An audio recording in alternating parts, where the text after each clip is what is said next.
CBS Sports welcomes you to the following presentation of the National Football League.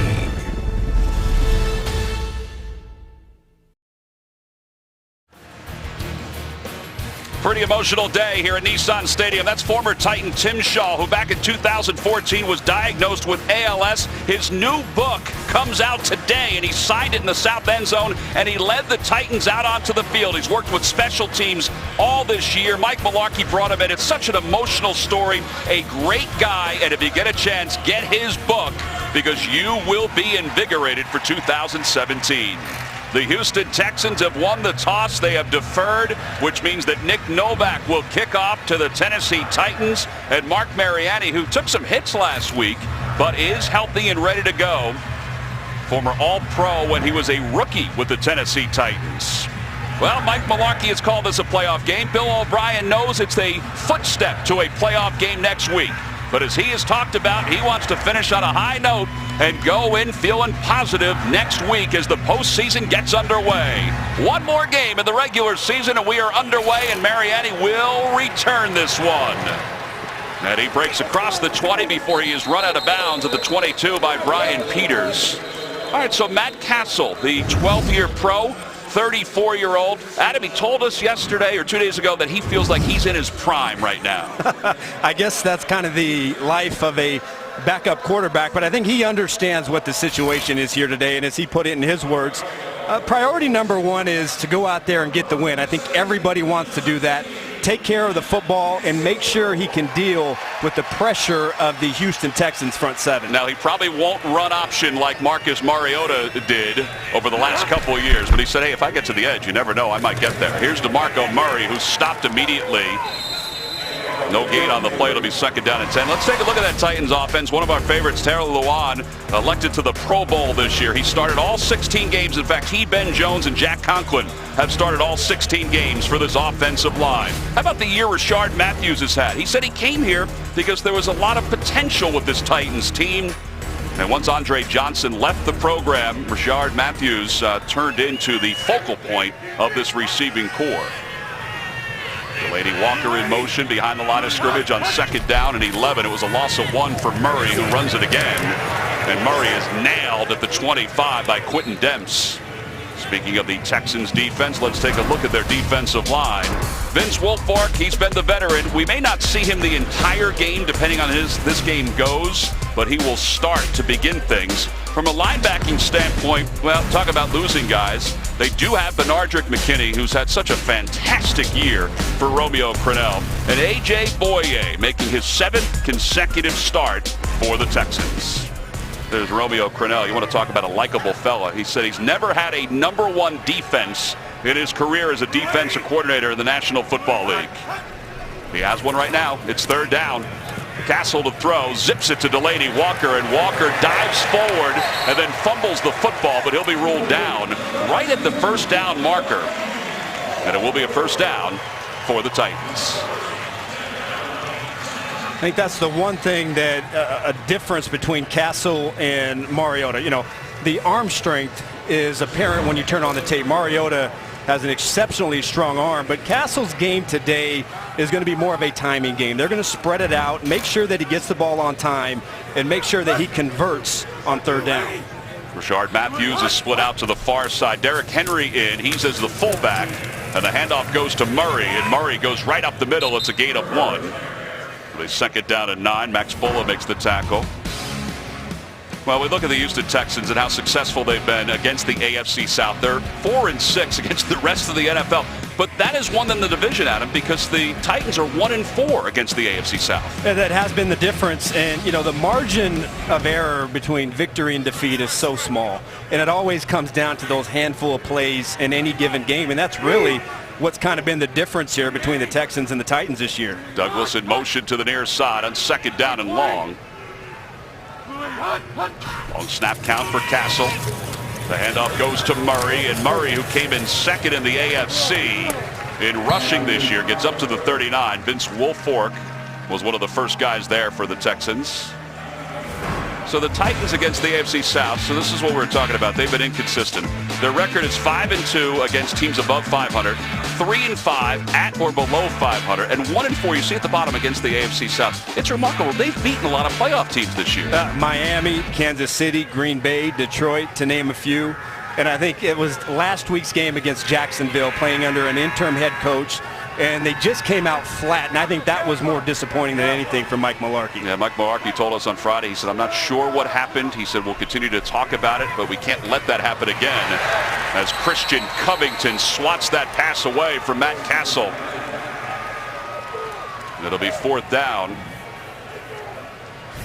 Well, they're trying to set up a wide receiver screen to Matt Castle's right side, but Christian Covington getting some playing time today.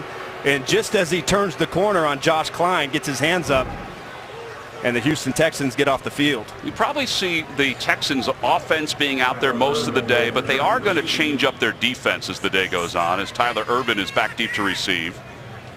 Brett Kern, who's averaging just under 39 yards for net average this year, will punt for the first time. Urban will call for the fair catch at the 13, so we'll see the Texans offense for the first time. Well, it's January 1st, and some people are still feeling the effects of New Year's Eve. NFL on CBS is now on CBS All Access. Stream your local games live. Go to cbs.com/NFL now to try it for free. Along with Adam Archuleta, I'm Tom McCarthy. Happy New Year, everybody, as Tom Savage makes his second start for Brock Osweiler. Osweiler benched in the middle of the Jacksonville game. 9th starting quarterback for Houston since 2013. That's tied for the most in the NFL. Bill O'Brien said it's unheard of for a team to have the success the Texans have had with all the quarterbacks they've played. They start with 2 tight ends, and that's because Jay Prosch, their fullback, is out and inactive today. And the handoff goes to Alfred Blue, who's going to get most of the reps because Lamar Miller is out today with an ankle injury, as Avery Williamson makes the tackle. Let's take a look at the Texans' offensive line. Jeff Allen, that's a point of concern for the Texans. They feel like they need to be better at the right guard position going into the playoffs, and that they have to protect their quarterback more. Alfred Blue, who had a nice day last week against the Bengals, a 24-yard touchdown run that helped them win that game. 2nd down and 8. And Savage to throw for the first time. And he dumps it off to Alfred Blue, and Brian Arakpo is right there to make the tackle. It's a loss. Take a look at the Titans defense led by Jarrell Casey, who was just in on that tackle as well. Casey going to the Pro Bowl once again. He is a handful, according to Bill O'Brien. The linebacking crew, Derek Morgan wants to get 10 sacks. In fact, Dick LeBeau has reminded him that he's got 9 for the last couple of weeks. And Kevin Byard has done a nice job playing more as a rookie for Dick LeBeau. Dick LeBeau in his 58th year in the National Football League. 3rd down and 9 for Savage, one of his tests today. Jonathan Grimes checks in for the first time. Play clock down to 4. Savage under pressure. He goes down. He fumbles the football. It's recovered in the end zone by the Titans. Wesley Woodyard knocked it loose, and Daquan Jones recovers it.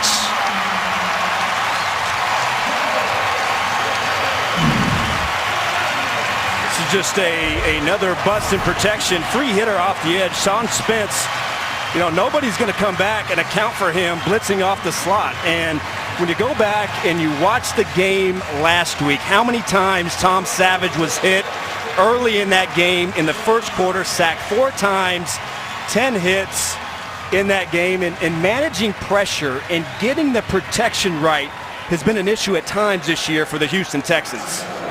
Well, we talked about in the open that Savage needs to take care of the football. That was the main goal for Bill O'Brien and the Texans, not only today, but also going into the postseason. And the first turnover of the day is forced by the Tennessee Titans as Daquan Jones recovers the fumble in the end zone. Derek Morgan was there to help strip it loose. And now the point after by Ryan Suckup, with 9:57 to play here in the first quarter.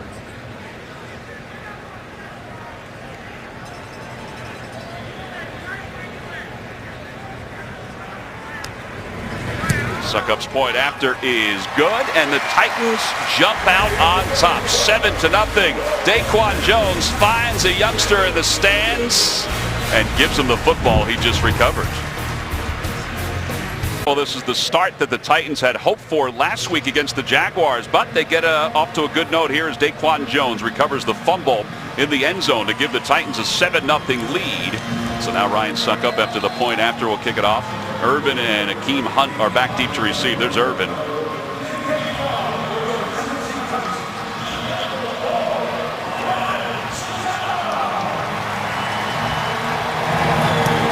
Second possession of the day for the Titans, and we'll begin with Akeem Hunt coming running up inside the 15. And Hunt breaks one tackle and gets to the edge past Wallace and is out of bounds at the 25, but there is a flag down. It's usually in the area of an illegal block, but we'll see what Bill Vinovich, the referee, tells us after conferring with his staff. During the return, illegal block in the back. Receiving team number 82. 10-yard penalty, first down. Wendell Williams called for the penalty. All right, Adam, break down this sack and this recovery. Well, this is a communication error either by Savage or the back, Jonathan Grimes. The blitz is going to come off of Savage's right side. They're going to slide the protection to Brian Arakpo with a chip over here. But when the offensive line slides to the right, somebody has to come back and account for the blitzing linebacker. So either Tom Savage failed to get the right protection involved in the game, or that was a bust by Jonathan Grimes. And that's why it's so important for Savage to play today, to continue to get the reps, not only to understand the offense, but also just to get timing with his receivers. DeAndre Hopkins is lined up to the slot on the right side. On first down, Savage to throw, and underneath he comes to the speedy Will Fuller, the rookie. And he's up to the 19-yard line. LaShawn Sims makes the tackle. Tonight on CBS, when someone is kidnapped, this is the team that brings them back alive. Catch the series premiere of the new thriller Ransom tonight after 60 minutes, only CBS. LaShawn Sims, who suffered a concussion last week, he was in the concussion protocol, is the injured player down. So we've got a timeout on the field. We'll be back to Nashville right after this.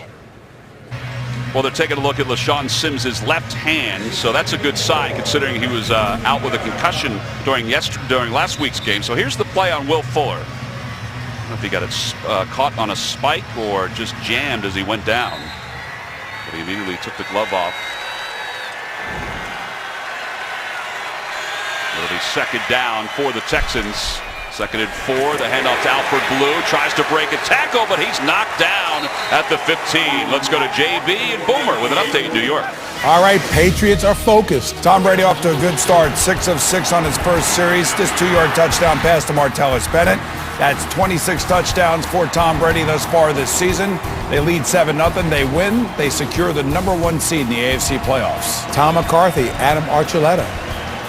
All right, JB, boom, we appreciate that. Happy New Year to you guys. It's third down. See the Patriots clinch home field with a win or a tie on the Oakland loss. DeAndre Hopkins in the slot. He was matched up with a safety, but the Titans made the adjustment and slid out Kalen Reed. You might like that matchup if you're Savage. With one on the play clock, he goes underneath to Fuller, and Fuller gains only 4 before he's wrapped up and taken down by Rashad Johnson. What they're trying to do is move him around. He motioned from the backfield and initially had the matchup on a safety, but then the rookie Kalen Reed gets up there in press coverage. It's going to be tough duty. DeAndre Hopkins is a tough guy to press, and that's going to be a pretty tough matchup outside by a rookie cornerback if you're going to press him all game, but a nice job of getting Savage to try and go somewhere else. Shane Leckler to punt for the first time. Here comes Mariani coming running up and fielding it inside the 36. And Mariani's got some daylight, and he's inside Texans territory. Corey Moore takes him down, so good field position for the Titans. 44-yard punt. All right, so how about the potential wild card opponents for the Texans? They've got Oakland if they lose to Denver and Kansas City wins at San Diego. Or Kansas City, if they wind up winning at San Diego, Oakland wins at Denver, Kansas City loses to San Diego, or Miami loses to New England, or Miami win versus New England and a Kansas City loss at San Diego would have them be the Dolphins. Who do you think it's going to be if you look at it today? I think, the way it's maybe looking is the Raiders might be the team, either the Raiders or Kansas City. I think I know who I'd rather play if I was the Texans, but that's another conversation. There's Castle, who completes the pass at the 35-yard line to Rashard Matthews. Benardrick McKinney makes the tackle. Well, here's the thing about the Texans. They have played both the Chiefs and the Raiders this year. They beat the Chiefs and played the Raiders well in Mexico City. Maybe a little different circumstance the last time they played the Raiders and what they might see with the playoffs with Derek Carr being the quarterback in that game. And the backup, Matt McGloin, getting a shot at the playoffs this year. Matthews in motion on first down. Castle to throw again. He's hit and he's down. Taken down at the 40-yard line. Joel Heath tripped him up. The Texans up front have gotten some pretty good work out of their two rookies. DJ Reader, the 5th rounder, and Joel Heath, the undrafted free agent. And that time, that's just an effort sack by Heath, coming inside and beating the block of Ben Jones and Josh Klein. But you talk about team defense and everybody playing a part in winning their matchup. That's the reason why they're poised to be the #1 defense in terms of total yards this season. And they're getting a great contribution from everybody, including two rookies. Yeah, in fact, that's what Romeo Crennel told us in our meetings yesterday. He said, we lose J.J. Watt, but now it's a team effort more than an individual. Whistle blows, flag comes down, and a delay of game call. Delay game. Offense. 5-yard penalty. Still second down. All right, so the Titans are going the wrong way with a 7-0 lead on this drive. I don't think you would call it the cleanest start that Mike Mularkey is looking for from his offense. But at least his defense. How about for the very first time this year, Tom, a non-offensive touchdown from the Tennessee Titans. That touchdown by the defense. What did Dick LeBeau tell you on Friday? He said, when you asked him about turnovers, he said, yeah, we need more turnovers. We need to get the ball from the other team, and he gets it in this first quarter. There's Harry Douglas in motion for the Titans on second down. Castle trying to set it up for DeMarco Murray, and it's read very well by A.J. Boye. And it's another loss, so they keep going back. So they were in field goal range. Now they're out of field goal range, and it's third down. Now almost everything is going horizontally. And again, talking about this defense, tackling has been outstanding. A.J. Boye getting a chance for a lot of playing time this season because of injuries outside of Jonathan Joseph. And talk about a guy who has maximized that opportunity. He has just been outstanding out there, but this is a very good tackling secondary. That's a big reason why they don't give up big plays. So the Titans facing a third down and 21. The Titans 45% on the year on third down. Play clock down to 3. Castle looking to throw, has time, steps up, and now he's going to run. He said, if I get to the edge, look out. Well, he got to the edge, and you're going to look down because he's taken down at the 44-yard line. Eddie Pleasant in on the tackle. A little different than Marcus Mariota, right? Well, you're going to get a lot of different looks from Romeo Crennel. Normally, we're going to see, Clowney as one of these players up here causing a lot of havoc, but everybody dropping back. There's nobody open downfield, and Matt Castle cannot find his check down and is poised to kind of do the work himself. Tyler Ervin back deep to receive as Brett Kern punts for the second time today. On fourth down, he just gets it off. And a fair catch called for by Ervin at the 14-yard line. So 7-0 Tennessee. Tom Savage goes back to work when we return. The NFL on CBS is sponsored by Domino's. Order online at Domino's.com. And by Walmart. Save money, live better. The Houston Texans have spent the last few weeks bringing holiday cheer to their community. DeAndre Hopkins, Kareem Jackson, Jadeveon Clowney are just a few of the Texans players who joined forces with local charities, leading youth events and taking kids on shopping sprees to help spread the holiday spirit. If you get a chance to take a look at some of the video of it, it's outstanding watching them interact with a lot of the kids. Third possession for Tom Savage. The first two have not gone all that well. Tough field position here on first down from the 14.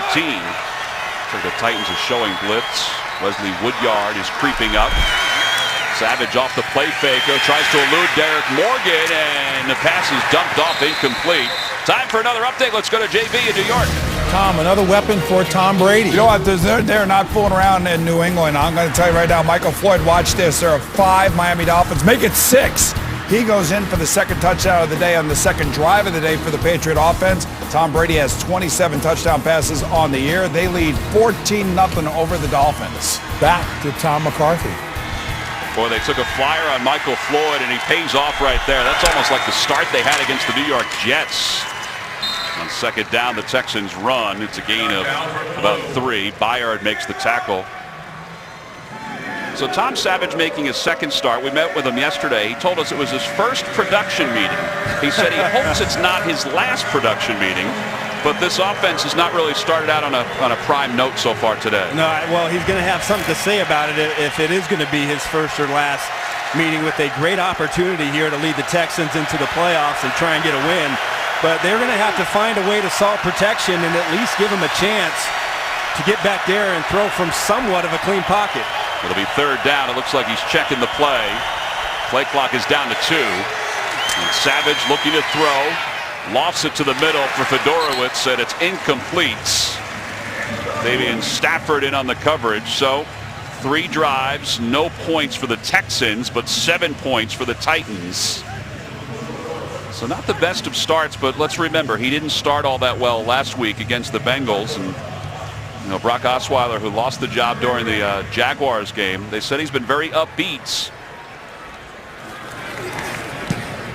Leckler's second punt of the day. Mariani, who had a nice return last time, takes this one at the 34. Mariani did get a block up to the 40-yard line.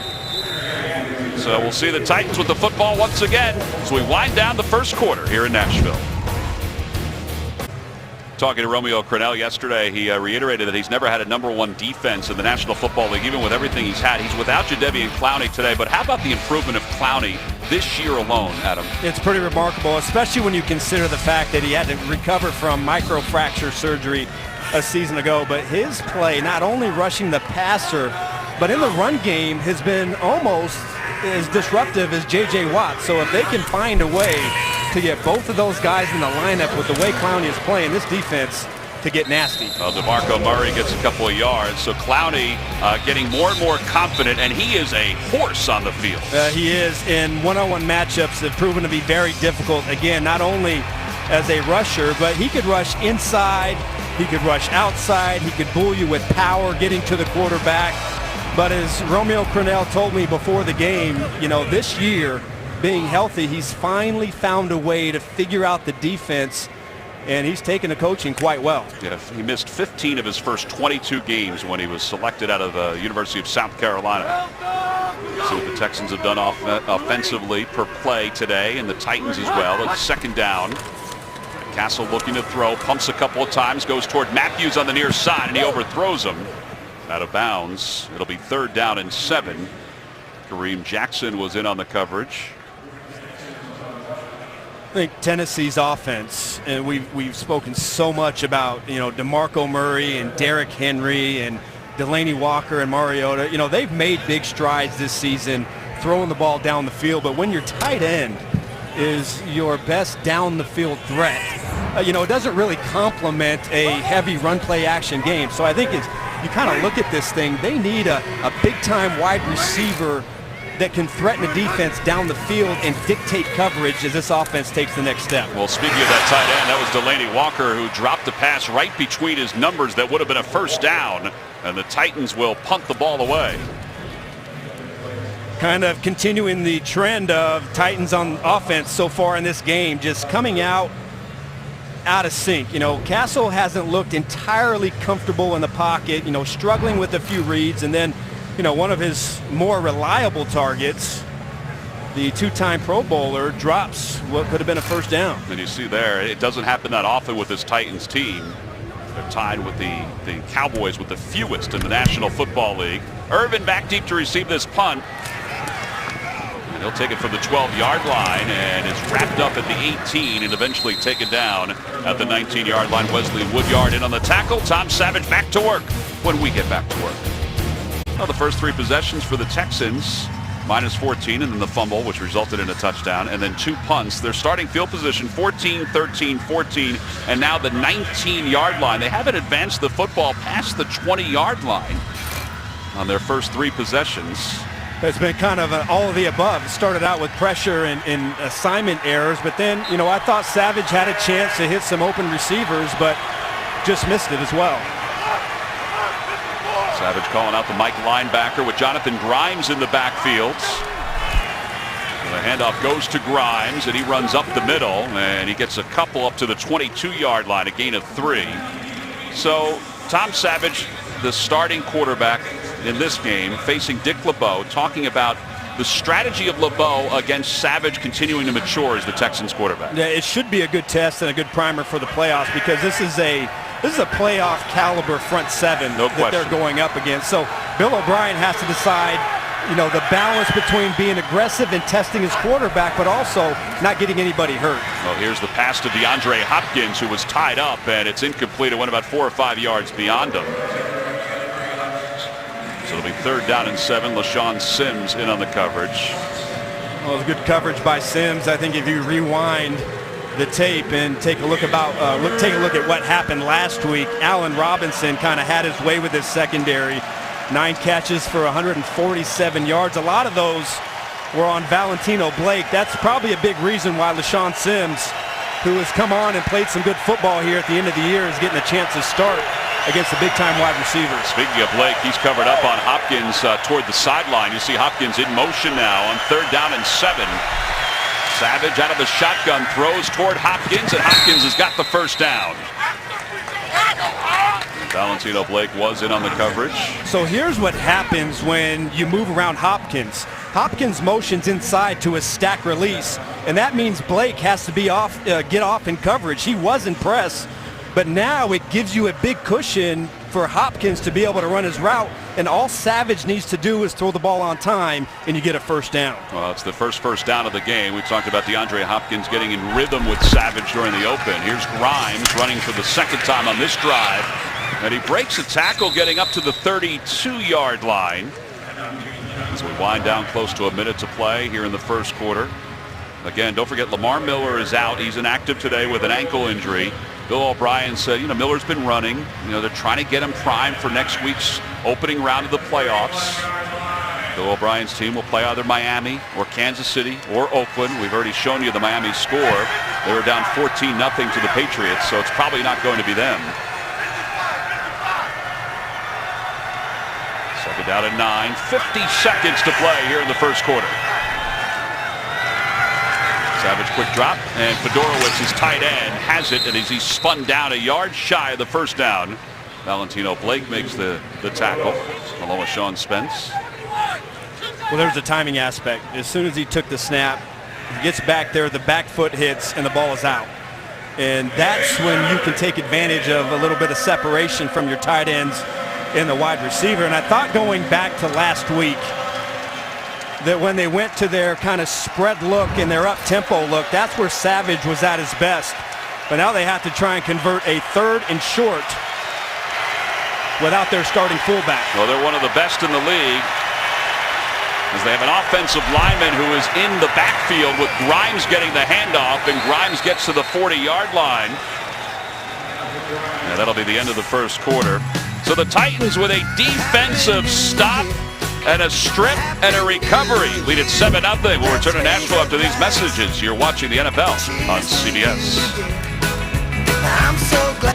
Texans facing a 4th down. They didn't get it on the run by Grimes. They put Suafilo in the backfield as a fullback. They don't have Prosh active today.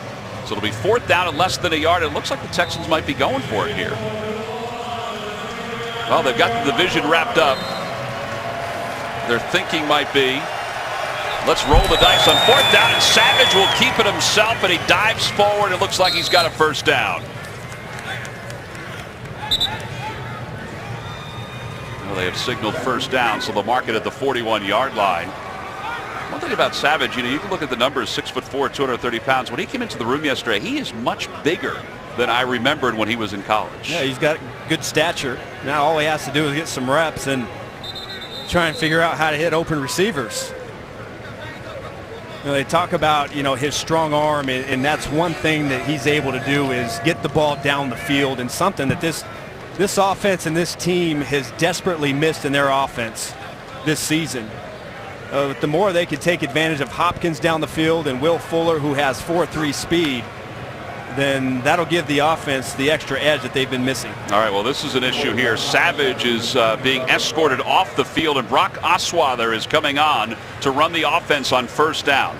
Now, yesterday, Bill O'Brien told us that Savage would play the whole game, but something must have happened on that quarterback sneak because he met the athletic trainer as soon as he started walking off the field. So here is Osweiler.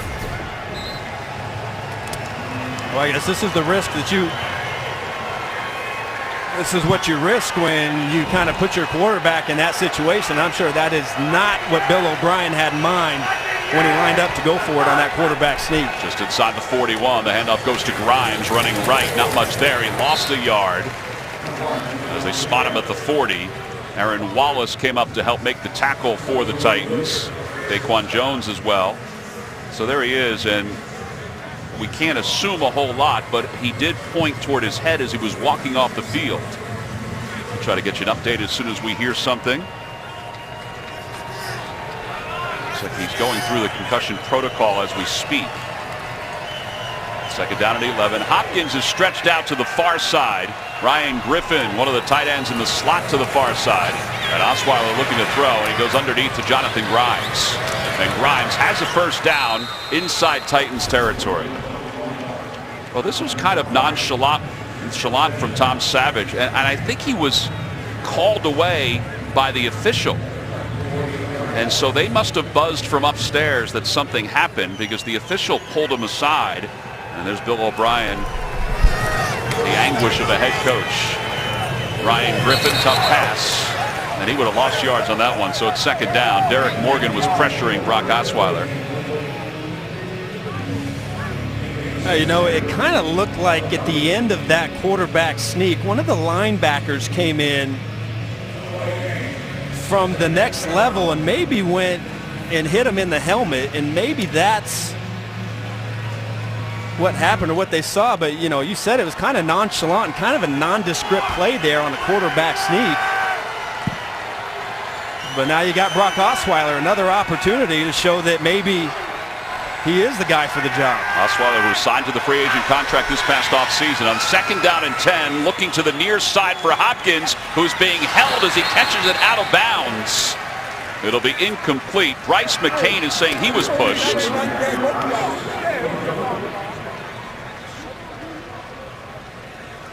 So it'll be third down and 10. You know, when you look at this offense down the field this year, they've targeted Hopkins 20 times down the field, and I thought Hopkins left plenty of cushion for the sideline for Osweiler to drop that ball into. And I thought when you get a defensive back in that position, you have to have more of a catchable ball. Only 4 catchable balls this year down the field of 20 between Osweiler and Hopkins. And now a timeout called by Osweiler with the play clock down to 2. That's the first timeout of the half for the Texans. They trail at 7-0. We'll be back to Nashville right after this. 13:04 to play here in the first half. The Titans on top 7-0. The Texans just used their first timeout. Brock Osweiler is the quarterback as Tom Savage just went into the locker room after he was being assessed on the sidelines. On third down, Osweiler looking up at the Mike linebacker. He points him out. I would imagine Dick LeBeau sends heavy pressure, something Osweiler has struggled with this season. Fuller's in motion. Here comes that pressure, and he throws to the near side. It's complete to Mumphrey, and Mumphrey's got the first down. If they mark him inside the 38, it looks like they will. Bryce McCain. All right, so let's go back to the Savage injury. It was sort of nondescript when you look at it. The only thing I can see is here at the end, you got both linebackers, Avery Williamson and Wesley Woodyard, kind of come in and hit him at the very end. But other than that, and you didn't really see him grab anything, his hand or his leg or his knee. It was really kind of hard to tell exactly what happened. On first down, Osweiler, who's subbing for Savage, throws low to Ryan Griffin, who was open, incomplete. So it'll be second down and 10. Osweiler, who last year subbed for the Broncos. As you look at the injury for Savage, once again, the play that led to the injury. I think you might be right about that, Adam. It looked like it was a sandwich between Avery Williamson and Wesley Woodyard. But then even on that look, it didn't even look as if though anybody hit him in the helmet. It looked like they hit him more in the back. And a little bit of movement. There's Derek Morgan. And Chris Clark connects. Neutral zone infraction. Well, here's Tom Savage getting up. 5-yard penalty. Still second down. And it was very slow, and that may have been the cue for the officials. So he is being evaluated for a concussion as we speak in the locker room. It's obviously been a point of emphasis, to look down from up here in the press box to take a look and see if a player has sustained a possible concussion. They'll buzz the official, or the official himself will call the player out as Grimes is wrapped up by Williamson at the 35-yard line. So here's the protocol. When a potential concussion is identified, the player shall be removed immediately from the field, which is what happened. The NFL team physician and an unaffiliated neurotrauma consultant will review the video of the play and perform a focused neurological examination. I think you saw all of that happen on that play with Tom Savage. Well, that throws a wrench in Bill O'Brien's system here. I know they were kind of counting on this game to get him more reps throwing the football to get ready for next week. And if a concussion is ruled, then that player cannot return for that same-day game. On third down and long, Osweiler looking to throw. And he throws underneath to Grimes, and it's read perfectly by Williamson. Boy, the Titans defense has really come to play here this afternoon. Well, they needed to get off to a better start than they did last week, going down 14-zip. And Jacksonville and Blake Bortles marching down the field, but there has been a little bit of energy here. This time they faked the blitz. The linebackers drop, and instead of throwing past this first down marker, Brock Osweiler checks it down, and there's nowhere to go. All right, so how about this? The Texans go for it on 4th and 1. Now they go for it on 4th and 6.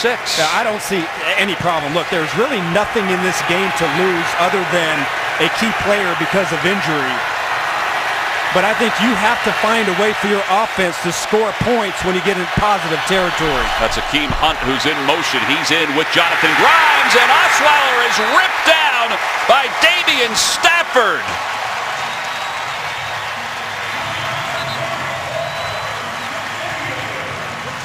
"16 plays and nothing," but Bill O'Brien's team may have lost their starting quarterback. We mentioned during the open that the Texans wanted to get a win today, but they wanted to get out of here healthy. But Tom Savage on this 4th and 1 gets the first down, but comes up very slow. And Phil McKinley, who was the head linesman who came over from the far side of the field, as Savage slowly got up. Watch how slow he was. He got up, he stumbled a little bit, and then McKinley pointed to him almost immediately. And that's when he then went over toward the sidelines and met with the athletic trainer. And they are looking at him right now to see if he has sustained a concussion in the locker room. I don't know, Tom. When looking at it, it didn't look as if he stumbled or bobbled. I thought the pile was just kind of peeling off of him, but I'm kind of interested to see exactly what it was that they saw.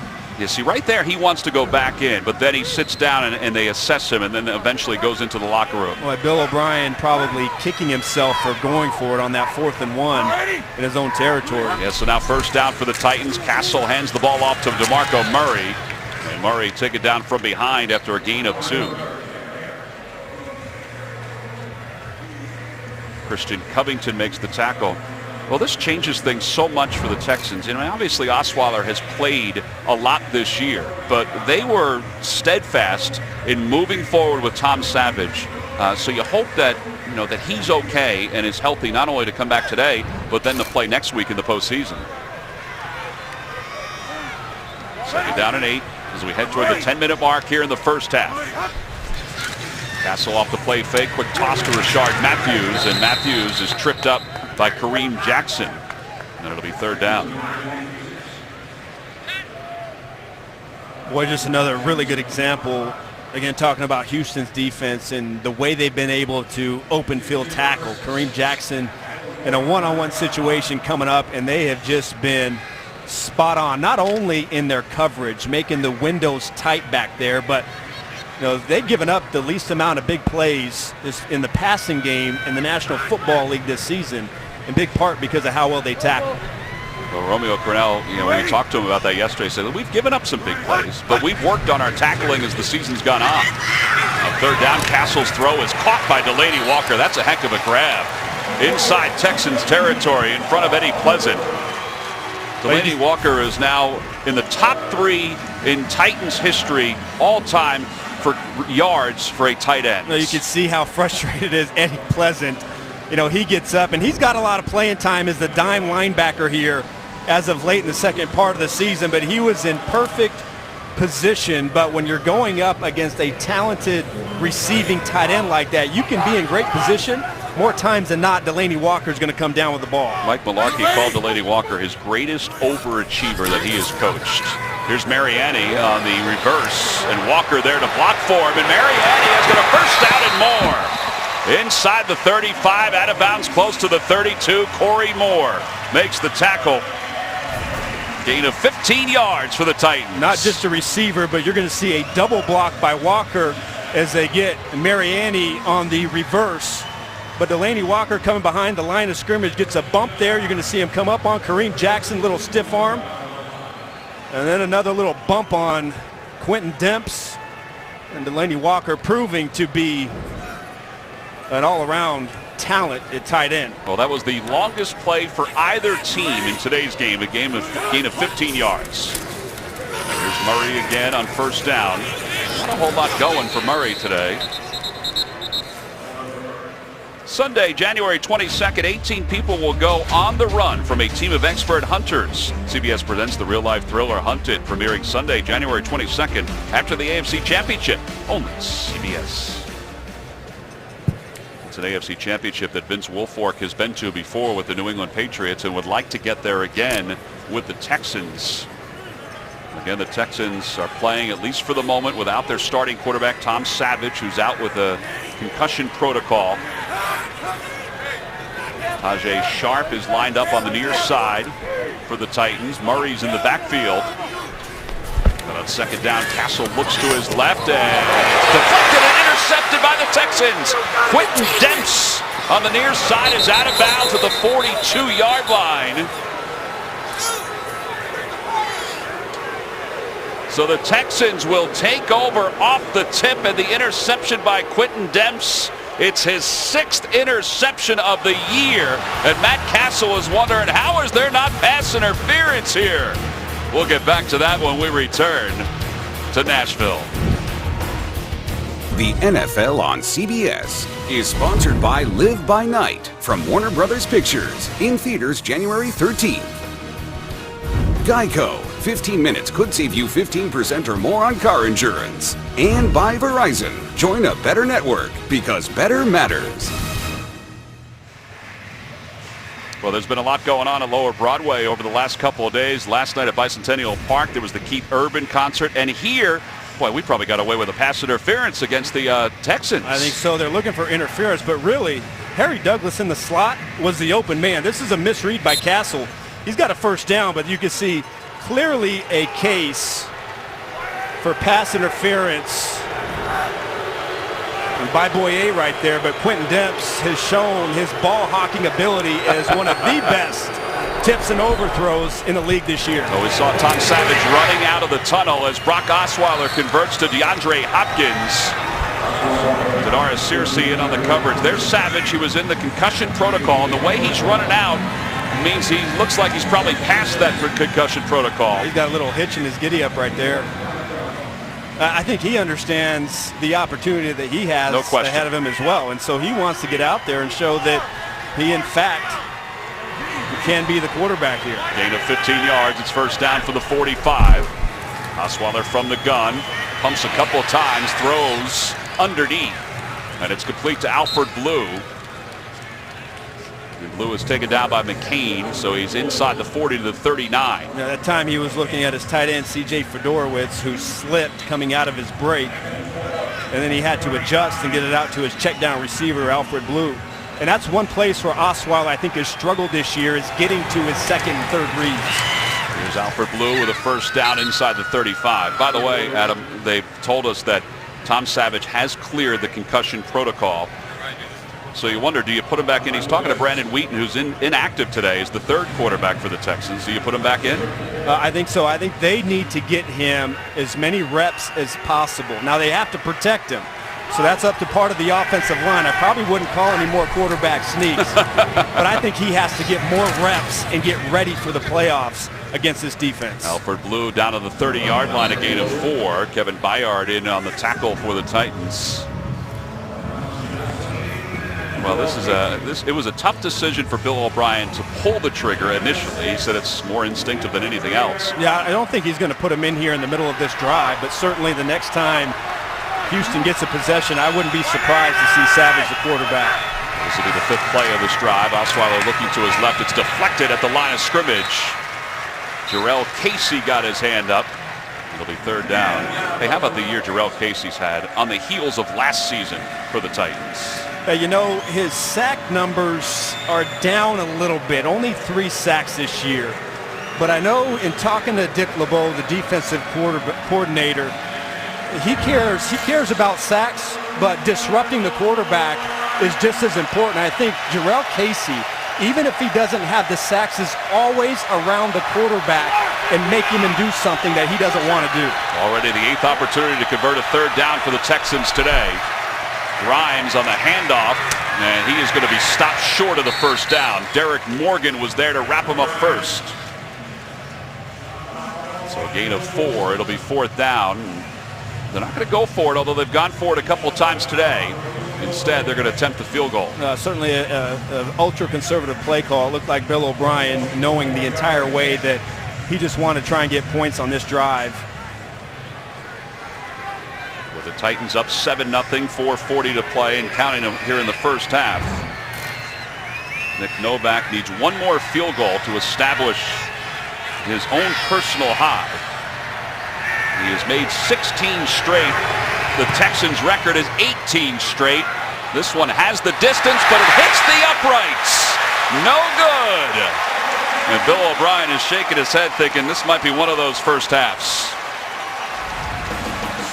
They had a chance to put some points on the board, but the upright got in the way. It's 7-0, Titans on top.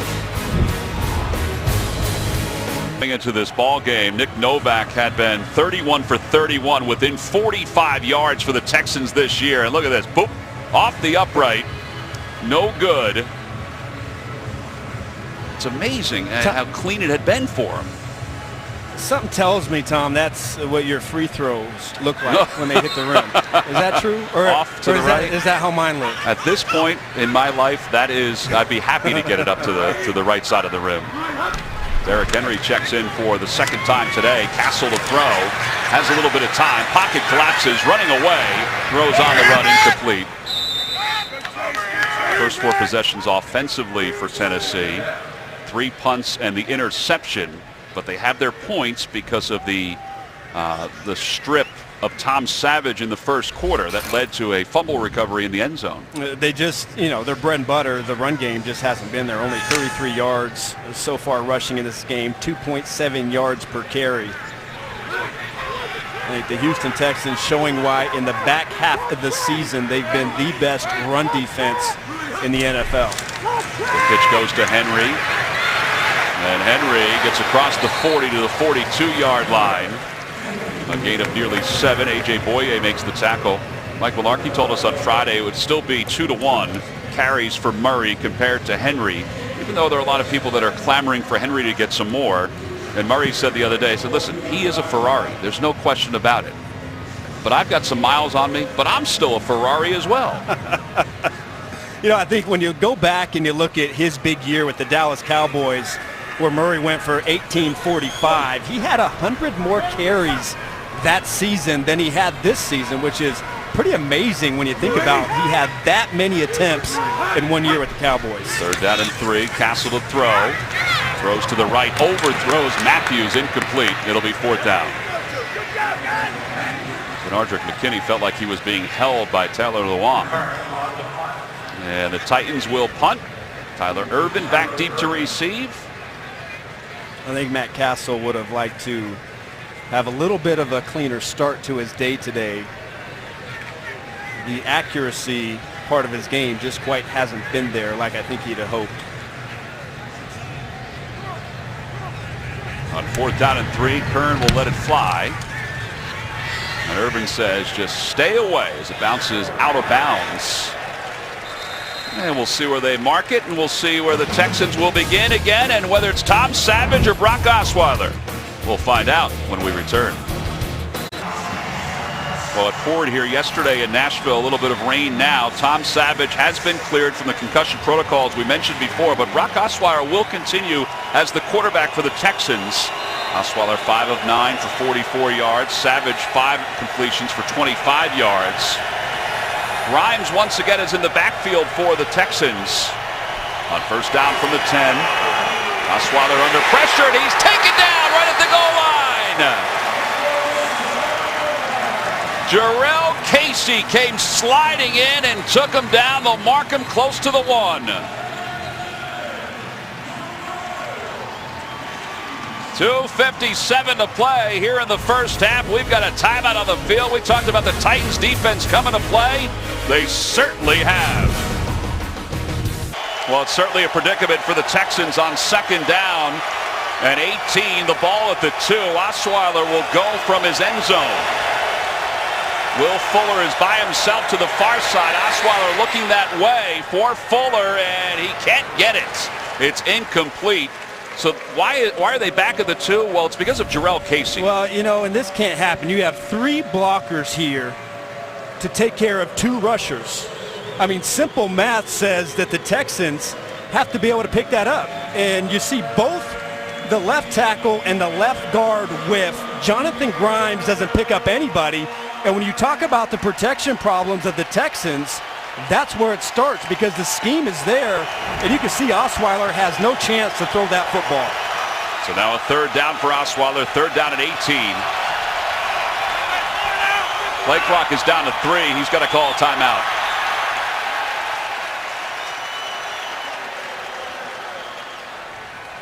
So Bill O'Brien, who started Tom Savage today, and Savage on a 4th and 1.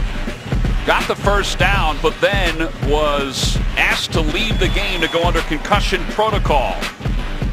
Looked like he was sandwiched by 2 defenders. He walked off, checked on the sidelines, and then checked in the locker room. He has been cleared, but Bill O'Brien has elected to keep Brock Osweiler in the game. This is where, when he came back out, man, he had a hop in his step. He wanted to go over to Bill O'Brien immediately. Coming up on the Verizon Halftime Report, join JB, Tony, Bart Boomer, and Coach Cower for all the latest NFL scores and highlights. That's coming up on the Verizon Halftime Reports. It is third down and 18 for the Texans. The only touchdown today was a defensive score.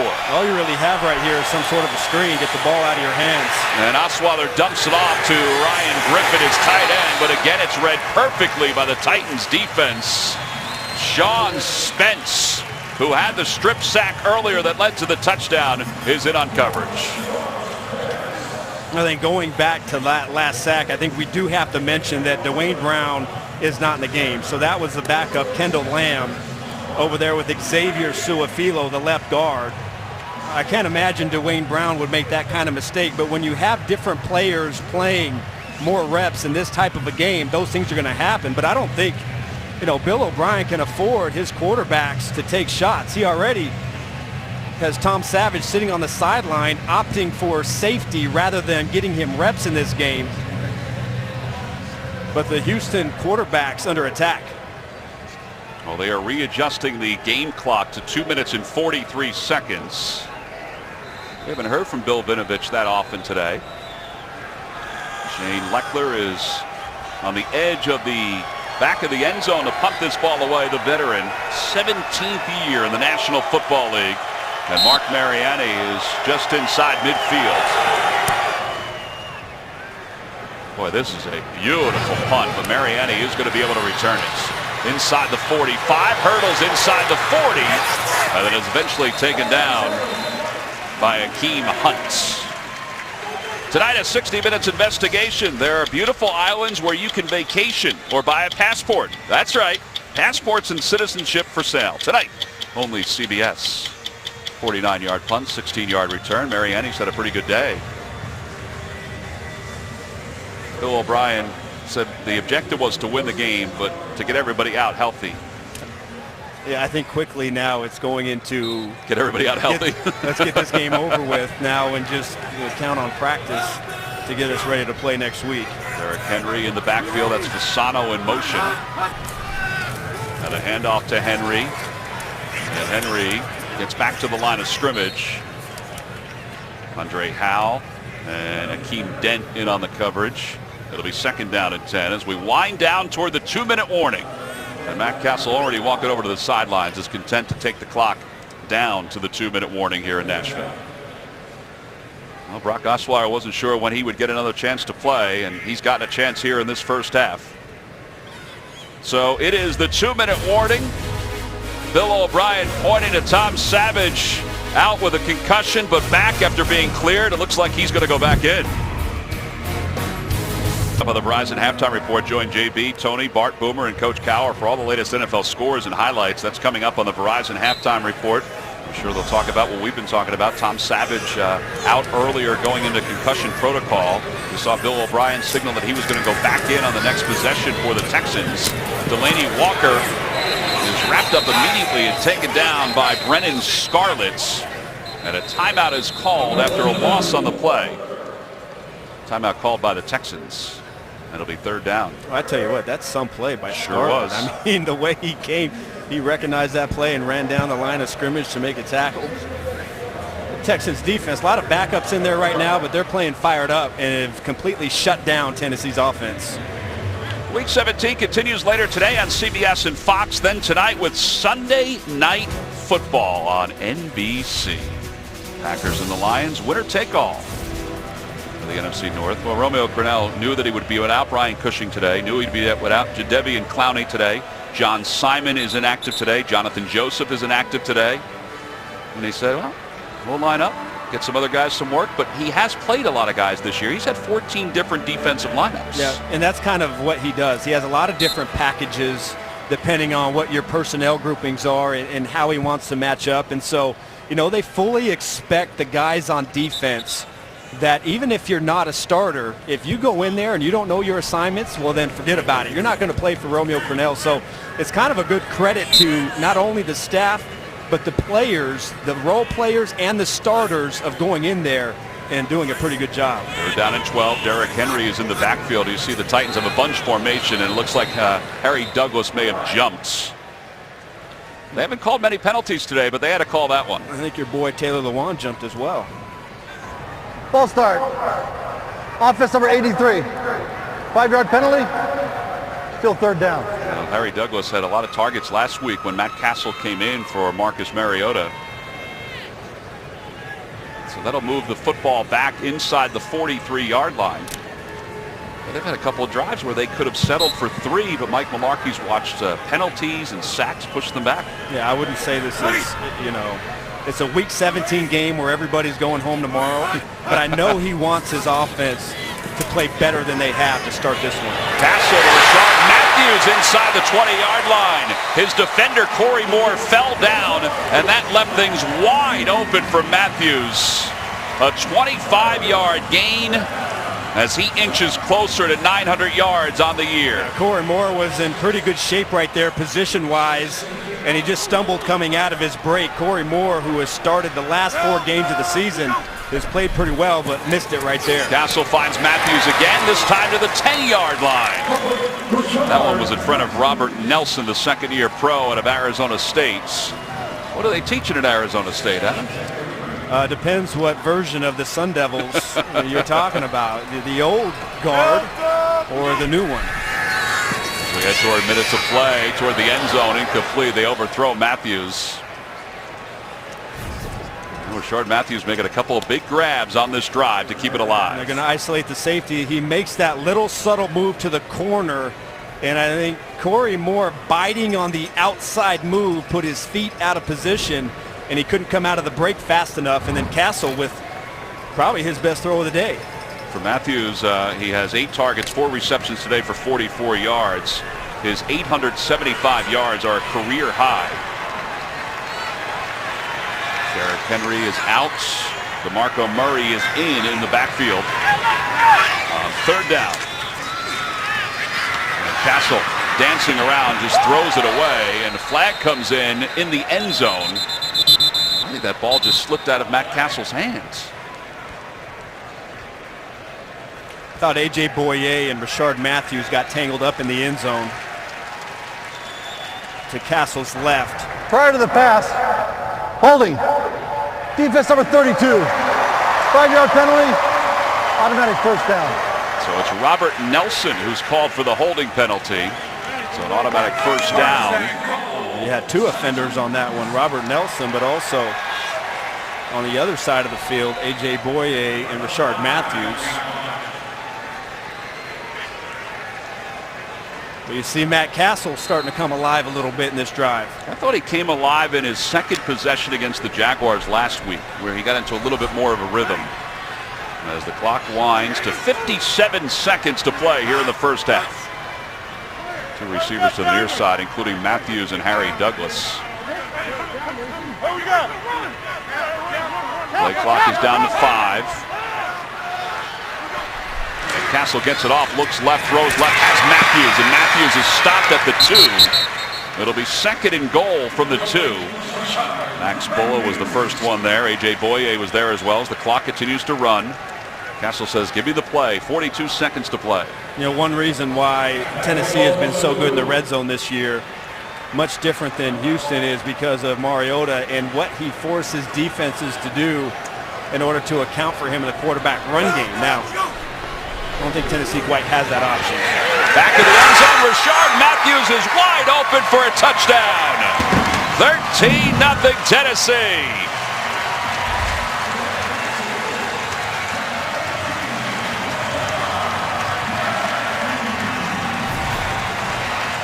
Little bunch formation, and you can see Robert Nelson trying to communicate inside with Kareem Jackson, and he wasn't ready to play. Castle snaps the ball, and Nelson out of position, can't quite catch up to Matthews in time, and another accurate ball by Castle for the touchdown. For Matthews, he's the first Titan receiver since 2010 to have 9 touchdowns in a season. The last guy to do it was Kenny Britt. So now Ryan Suckup on for the point after. With 23 seconds to play in the first half. And Suckup's point after is good. There is a flag, however, on the far side.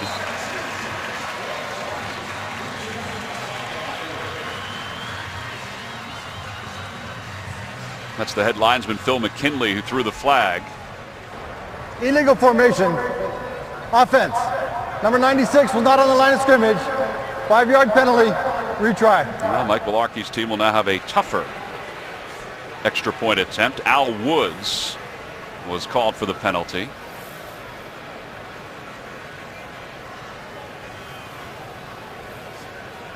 So Brett Kern will go back to the 28-yard line where he'll spot it.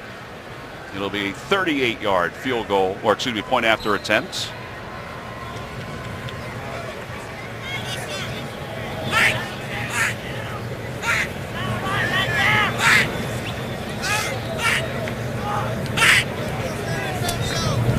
Good snap, good hole. Kick is on its way, and it has plenty.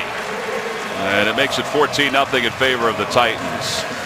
So the pass interference called against Bill O'Brien's Texans squad, that kind of starts things. Yeah, we call this a repeat offender. Robert Nelson up top. You're going to see him playing an off coverage. And he just kind of reaches out there. Same thing happened against Indianapolis. And then 2 plays later, you're going to see he's talking to Kareem Jackson, trying to get on the same page, but not ready to play. Matt Castle catching he and the Texans defense off guard, and Rashard Matthews with another touchdown. How about that? This is the 48th time this year that the Titans have been in the red zone. They now have 35 touchdowns. Even though, you know, they're trying for their 9th win, they're tops in the NFL in red zone percentage. They score a touchdown 72% of the time. You think Bill O'Brien would love to have that stat for his football team? No question he would love to have that stat for his football team. I mean, well, you think about it, in the Tennessee, they have a couple things going for them in terms of red zone offense. I mentioned, you know, when you have a quarterback that can run, that changes everything. And then also, you know, being able to run the ball with your offensive line with Murray and Henry down there. makes it a tough challenge, and they've been able to capitalize when they've been in that part of the field. There's Tom Savage, who gave way to Brock Osweiler earlier in this half after he was forced to the sidelines to go under concussion protocol. Hakeem Hunt is back deep to receive this kickoff. He'll just take a knee. So 23 seconds to play here in the first half. And it will be Savage who will head back out, but I don't think he's going to do too much with 23 seconds left. You see the comparison between Osweiler and Savage in this first half. That's maybe a bit surprising, Tom. 23 seconds left. You'd think maybe just kind of regroup. Maybe he just wants to get more quarterback center exchanges or something. Come out after halftime and try and make some adjustments to get some offense. Well, we did talk to Bill O'Brien about that as Savage does take a knee, and that will be the final play of the first half. So it has not been the first half that Bill O'Brien had wanted. His offense is averaging 1.4 yards per rush, 1.7 yards overall. He's watched Savage go out in the concussion protocol, Osweiler go in, and then Savage come back in. But he's also watched the Titans jump out to a 14-0 lead. That's the end of the first half. We'll be back with a Verizon halftime report after this message and a word from your local station. You're watching the NFL on CBS.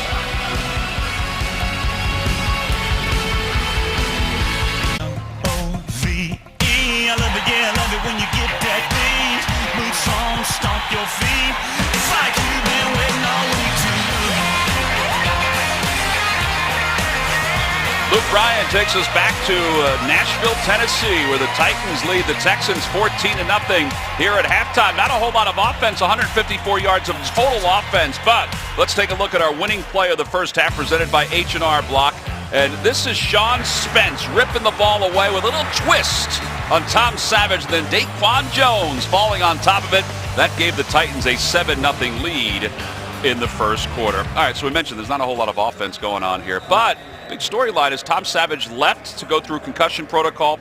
Brock Osweiler came in for the Texans. They still haven't managed a whole lot of offense. Yeah, I think Bill O'Brien was looking for a much more optimistic start offensively for his football team. I thought they were really going to build on kind of the second half, the third quarter, fourth quarter of their game last week against the Bengals, but it has not been good. You saw that early sack, and then just on a 4th and 1 that Bill O'Brien probably second-guessing going for, Tom Savage goes out of the game. He was sandwiched by 2 defenders and then was slow to get up. And one of the officials said, we got to check him out. So he called out the athletic training staff. And that's when he checked out, went into the protocol, and then went into the locker room to be checked out even more before coming back and just taking a knee at the end of the first half. When it comes to, players being evaluated for concussions, I thought that was one of the more nondescript hits that I've seen so far in the league. But you see kind of now what the choice for Bill O'Brien is as this game goes on. Is it Osweiler? Is it Savage? I think it's very clear, once he made the move to go to Savage from Osweiler this season, he knows Savage is his guy, but now he has to balance whether or not he tries to get them more reps and get the passing game in sync with a lot of backups around him, or if he opts for safety and protects his quarterback, hoping that practice will get him ready for next week. You got some thoughts on what you would do? I mean, I know it's tough to be a head coach in the National Football League. This is one of those decisions. I truly, if the Texans are going to win a playoff game next week, Tom Savage has to be ready to play. And I think that for a guy that is only his second start of his career, has to get out there and has to get reps. Now, you might not be as aggressive with your play calling, but I do believe he's got to get a lot of attempts under his belt in his second half. Well, here's Hunt returning the second half kickoff for the Texans, and he is nailed immediately and taken down. And as we peek over to the sidelines, it is Brock Osweiler who's coming out for the Houston Texans. Let's take a look at the first half statistics. We mentioned only 154 yards of total offense between the two teams. Texans averaging 1.6 yards per play.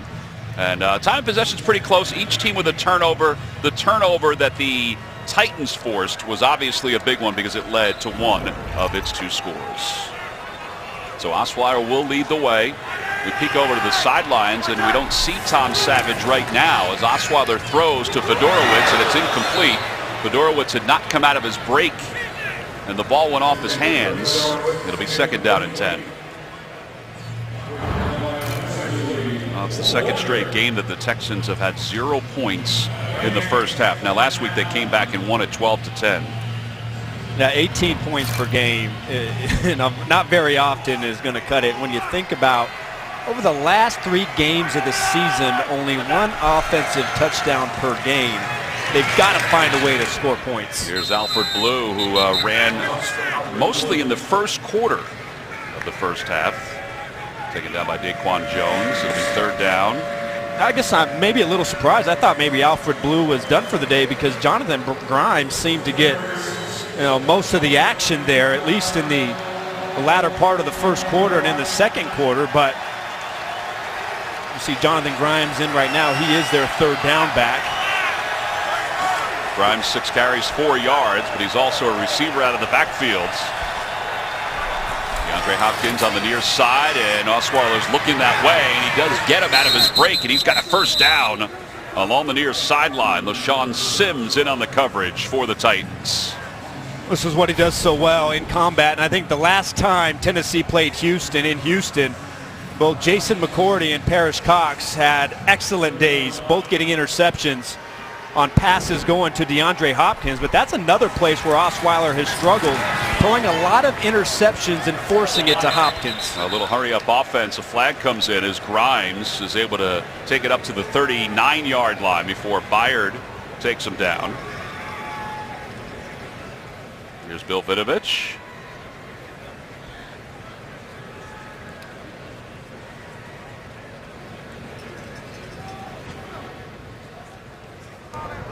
Holding. Defense number 94. 5-yard penalty from the end of the run. Automatic first down. And that'll go against Austin Johnson. This will make Mike Malarkey or Dick LeBeau happy. So it is an automatic first down. The ball moved to the 44-yard line. I don't think it makes Austin Johnson happy. He was trying to fight a double team right there, and he's saying, wait a minute. This ain't even fair. How could I possibly hold on that play? Alfred Blue checks back in for the Texans on first down for the 44. Osweiler looking left, throwing left, overthrows Hopkins. And that's something that Bill O'Brien's talked about. You talked earlier about the long pass plays to DeAndre Hopkins that he's only converted 4 this year. And Bill O'Brien said, hey, listen, a lot of those throws, though, went out of bounds. They just weren't there for him. Yeah, and he had that great season last year, DeAndre Hopkins, where he went over 1,000 yards, 111 balls, and they really set out to get more explosive in their offense this year and even be more aggressive downfield. That's why they went out and got Will Fuller. But they just haven't been able to capitalize of 2 tremendous threats they have at receiver and getting him the ball in the deep passing game. Fuller's on the near side, but the handoff goes to Alfred Blue, and Blue is inside Titans territory, and he's spun down at the 46. Norris Searcy and Kevin Byard make the tackle. Boy, what a hole right there. It was a huge hole. Xavier Suafilo, the left guard, climbed up and got his big hands on Sean Spence, the inside linebacker. And you see Texans going with a little bit of tempo here, the same way they started the second half last week against Cincinnati. 2 minutes gone by here in the second half. First down, Osweiler pitches once to his left, and man, he is not able to connect with Fedorowicz here today. Incomplete at second down.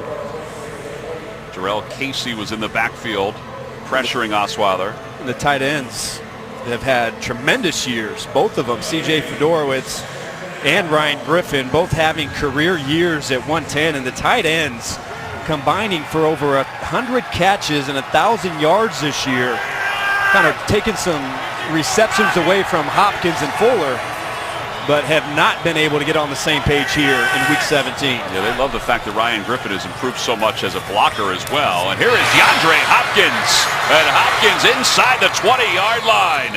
Bryce McCain eventually takes him down. Well, he told you he wants to be a more diverse receiver, and he certainly looked diverse there. What about that release? Boy, he kind of put Bryce McCain to sleep off the line of scrimmage, and then all of a sudden hit him with a quickness. It looked like Rousey against Nunez right there.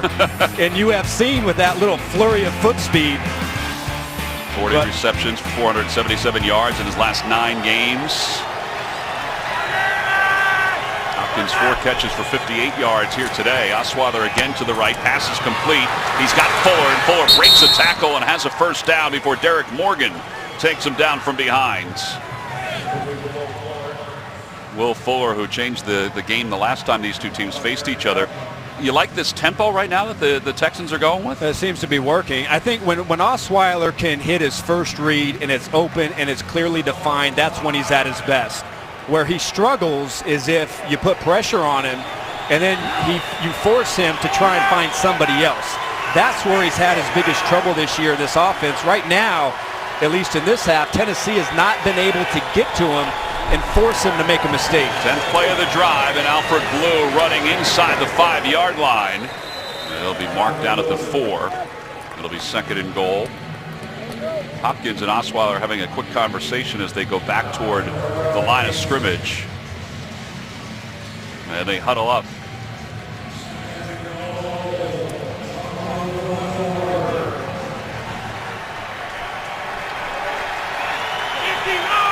Hopkins lined up against Bryce McCain up top. Yeah, you got a size mismatch right here.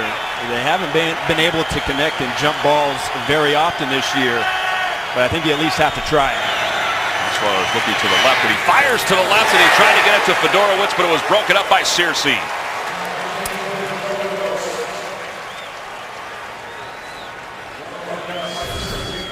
Really well done right there by Searcy in the slot working against Fedorowicz, undercutting it. Doesn't back up into the end zone, takes the proper angle, gets his hands up there and gets the pass breakup. All right, so now it's a 3rd down and goal. This has been one of the issues for the Texans this year. Red zone efficiency, getting the ball into the end zone. To be a great red zone quarterback, you have to have great anticipation and accuracy. That's Griffin in motion. Osweiler under pressure.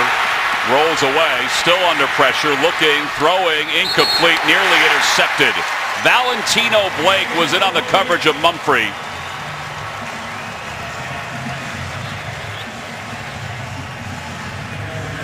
By the way, we are told now that Tom Savage was reevaluated at halftime and he is officially out with a concussion.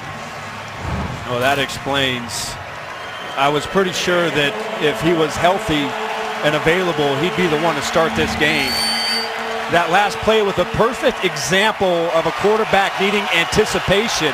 Brock Osweiler has to throw the ball in the red zone before it's defined in order to get a touchdown. Play clock is winding down to 2 on 4th and goal from inside the 5, middle of the field. Touchdown, Texans! Fedorowicz is able to slide free for the score.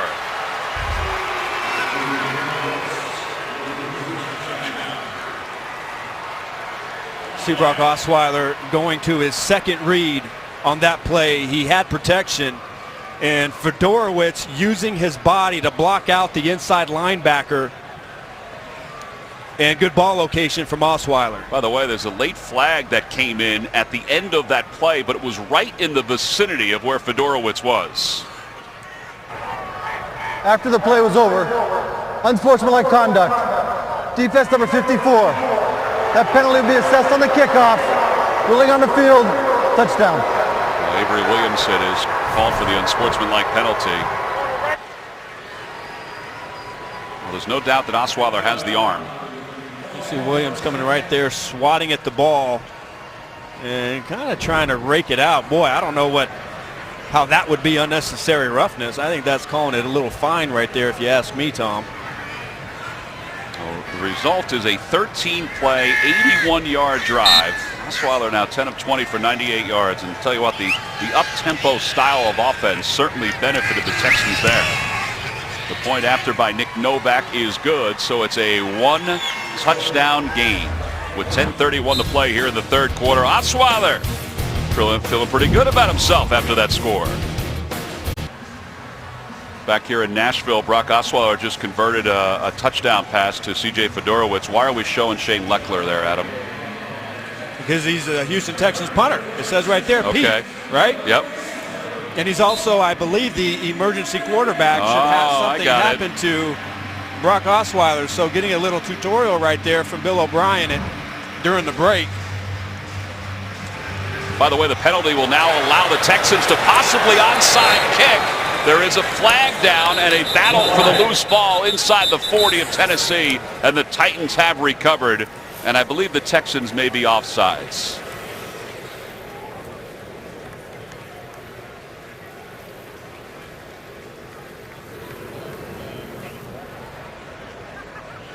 Offside. Kicking team number 32. 5-yard penalty from the end of the kick. First down. Well, Robert Nelson called for the penalty, so Avery Williamson's penalties turned out to be not a big deal for the Titans. They'll get it at the 45. Please reset the game clock to 10:30. 10:30. They'll get it at the 45 with 10 minutes and 30 seconds to play here in the third quarter. And the Titans on top by 7. They'll get the ball when we return. Both of these teams have talked about the importance of this game. Obviously for the Texans, they're already in the postseason. They've won the AFC South for the second consecutive year, but they want to finish on a high note going into next week's playoff game. For the Titans, they feel like this is a playoff game for them because they want to get to 9 wins and start 2017 on a good note. They have it on first down as Matthews is in motion. It looks like there's movement on the defensive side of the ball. Neutral zone infraction. Defense number 93. 5-yard penalty. Still first down. Joel Heath called for that penalty. A.J. Boye, one of the defensive backs for the Texans, was accompanied to the locker room just a few moments ago. We'll try to get you an update on that. So they don't have Savage. He's out because he's been deemed with a concussion. And now Boye, who's played so well for the Texans defense, and we talked about it in the open. They want to win this game, but they wanted to get out of here healthy. That was the main objective. First down at 5. Here's DeMarco Murray, and Murray slips inside Texans territory.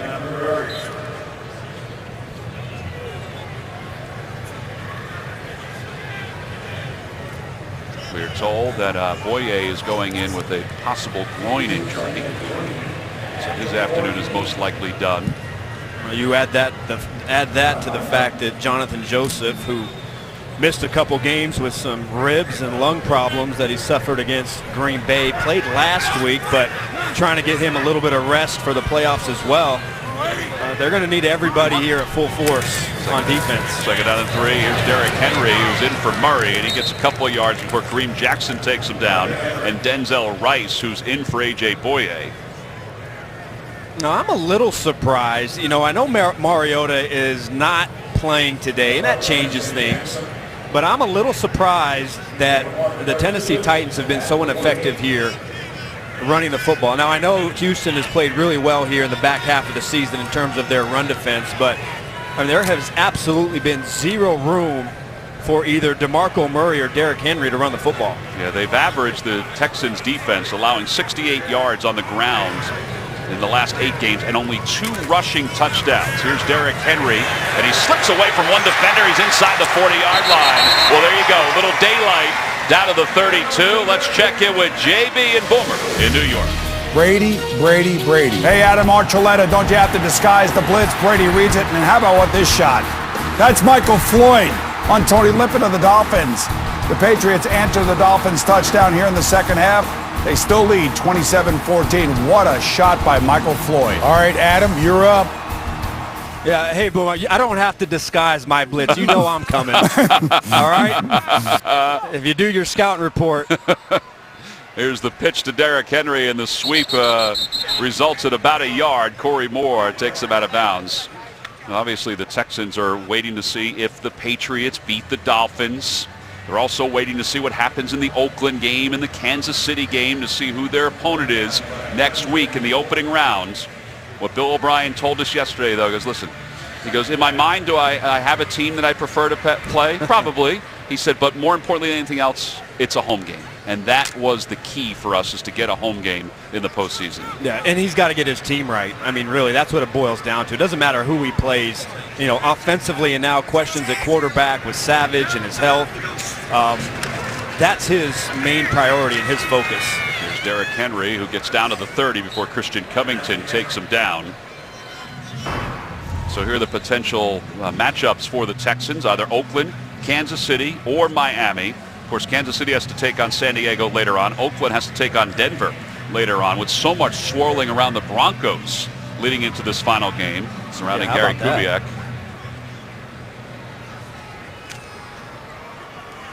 Which one do you think, Adam, if you're guessing on potential wild card? It's kind of tough because, you don't know how are they going to approach this game with everything that's going on there. And then, how are the Raiders, how are they going to play with Matt McGloin as the quarterback? So, I think there's a lot of questions. I think you can maybe count on Kansas City thinking that they have a pretty good chance of winning this week.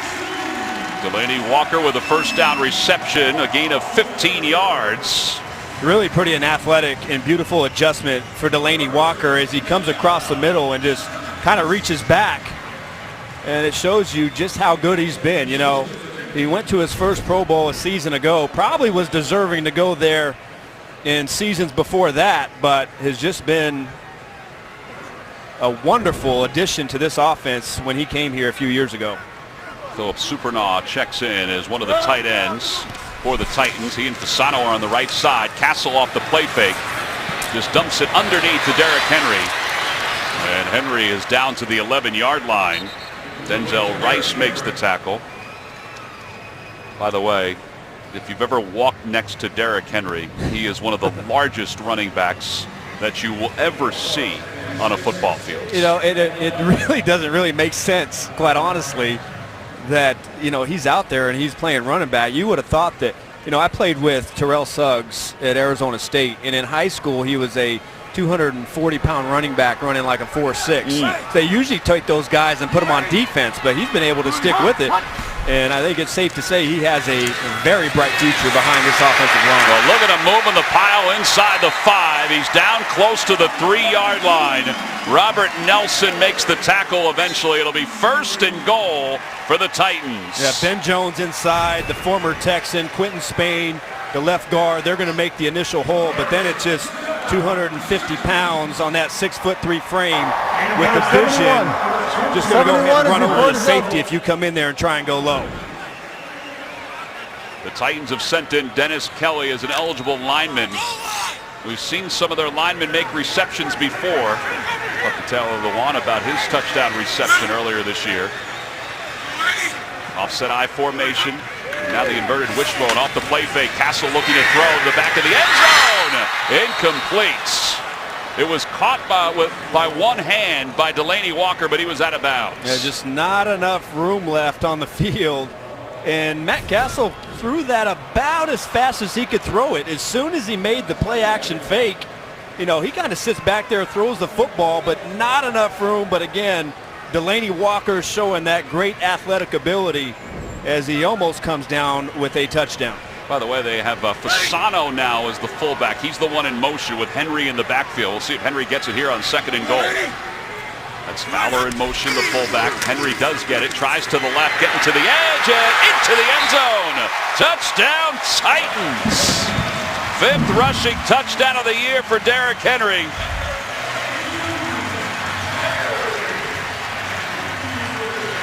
And Henry looking for a youngster to hand the football to. For each football that's handed out by a Titans player, Mike Mularkey makes a donation toward Tim Shaw, the former player who has ALS, toward his foundation, and the Titans match it. So that's why you see them handing the footballs off to the crowd after each and every score. Derrick Henry, 8 carries, 37 yards. This is all because of excellent field position. So Osweiler loosens up because he is the guy.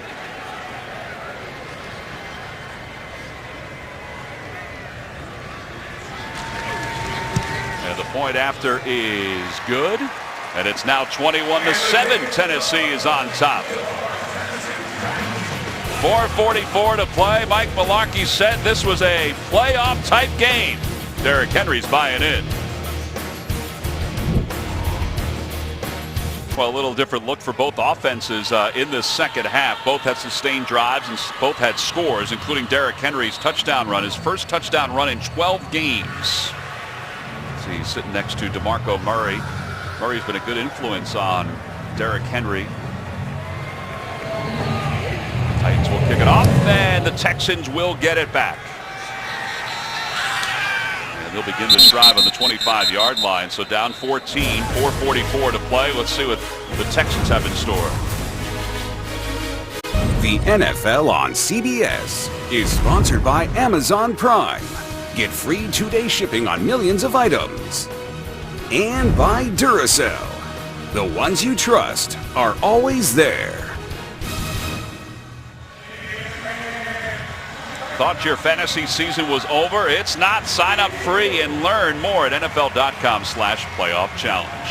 Along with Adam Archuleta, a fantasy player. I'm Tom McCarthy. Let's take a look at this playoff picture.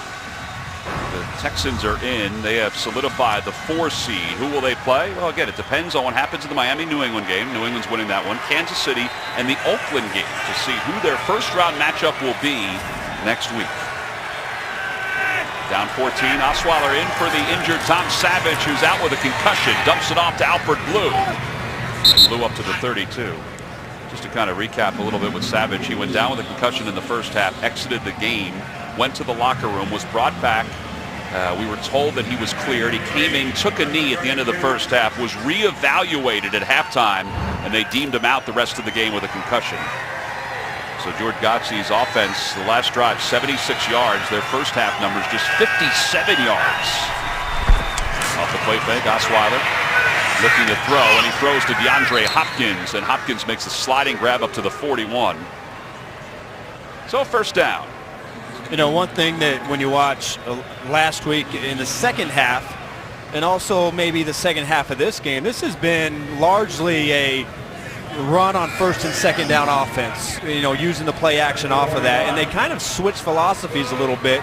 You saw it with Savage against the Bengals a week ago, and then now here, you know, Osweiler starting the third quarter going more of a pass, a quick game, and it seems to have been able to work out for both quarterbacks. Yeah, this up-tempo has been very efficient. Here's Hopkins again, and Hopkins is spun down as the ball comes loose before the whistle at the 46-yard line. No, his knee was down. I think it was too. Yeah, absolutely. I think the head linesman is now saying that. Head linesman is Phil McKinley. He's struggling for extra yards. You're going to see right at the very end his left knee down, hits the ground, and then the ball comes out. So a gain of 5. If they could just, you know, they're getting him the ball in the second half. They just have to find a way to do it in the beginning of the game. Talking about getting it to DeAndre Hopkins. 6 catches for 72 yards. Here comes the blitz by the Titans, picked up by the Texans, and here is Hopkins into the open field. Inside the 15 and dragged down inside the 5. Well, this hurry-up offense has certainly helped DeAndre Hopkins. That's a 51-yard gain. His catch and run ability, you know, catching the ball in combat situations is probably the best thing that he does. But for a bigger wide receiver, he sure does have a knack of making guys miss in one-on-ones and getting great yardage after the catch. Now 7 catches for 123 yards. Out of the gun is Osweiler on first and goal. The handoff to Blue. Blue trying to find some daylight. Nothing's there. Well, how about this move right here? And it looked like that was one of the safeties coming up trying to make an open field tackle, and you see the ability of DeAndre Hopkins. That was O'Shawn Sims, the rookie, who absolutely whiffed on Hopkins. Now he's got one more opportunity at the bottom of the screen, pressed up in man coverage. On second and goal from inside the 4. That's Fedorowicz, who's in motion. He had a touchdown earlier in this quarter. Osweiler under pressure and just throws it away. Derek Morgan tried to get that 10th sack. He's been trying and trying and trying to get that 10th sack. That was just a good play call, and you know, Derek Morgan, the outside rusher, trying to get to Osweiler before he can sprint out and deliver that pass. Bill O'Brien, as you saw, thought there was some pass interference there. You got Jonathan Grimes wide open, uncovered right now at the left side. Now he's covered. You get a man coverage look with DeAndre Hopkins in a stacked position to the left. Play clock is down to 1, and Osweiler did not get it off. The flag comes in. He was clapping his hands but couldn't get it off. Delay game. Offense, number 17. 5-yard penalty. Still third down. See the play clock winding down, and he starts clapping right there. Just a little too late. You know, the problem is that the center is trying to get the signal from Xavier Suafilo, and Osweiler was given the signal, but the left guard was not given the signal to the center. Third and goal from inside the 9.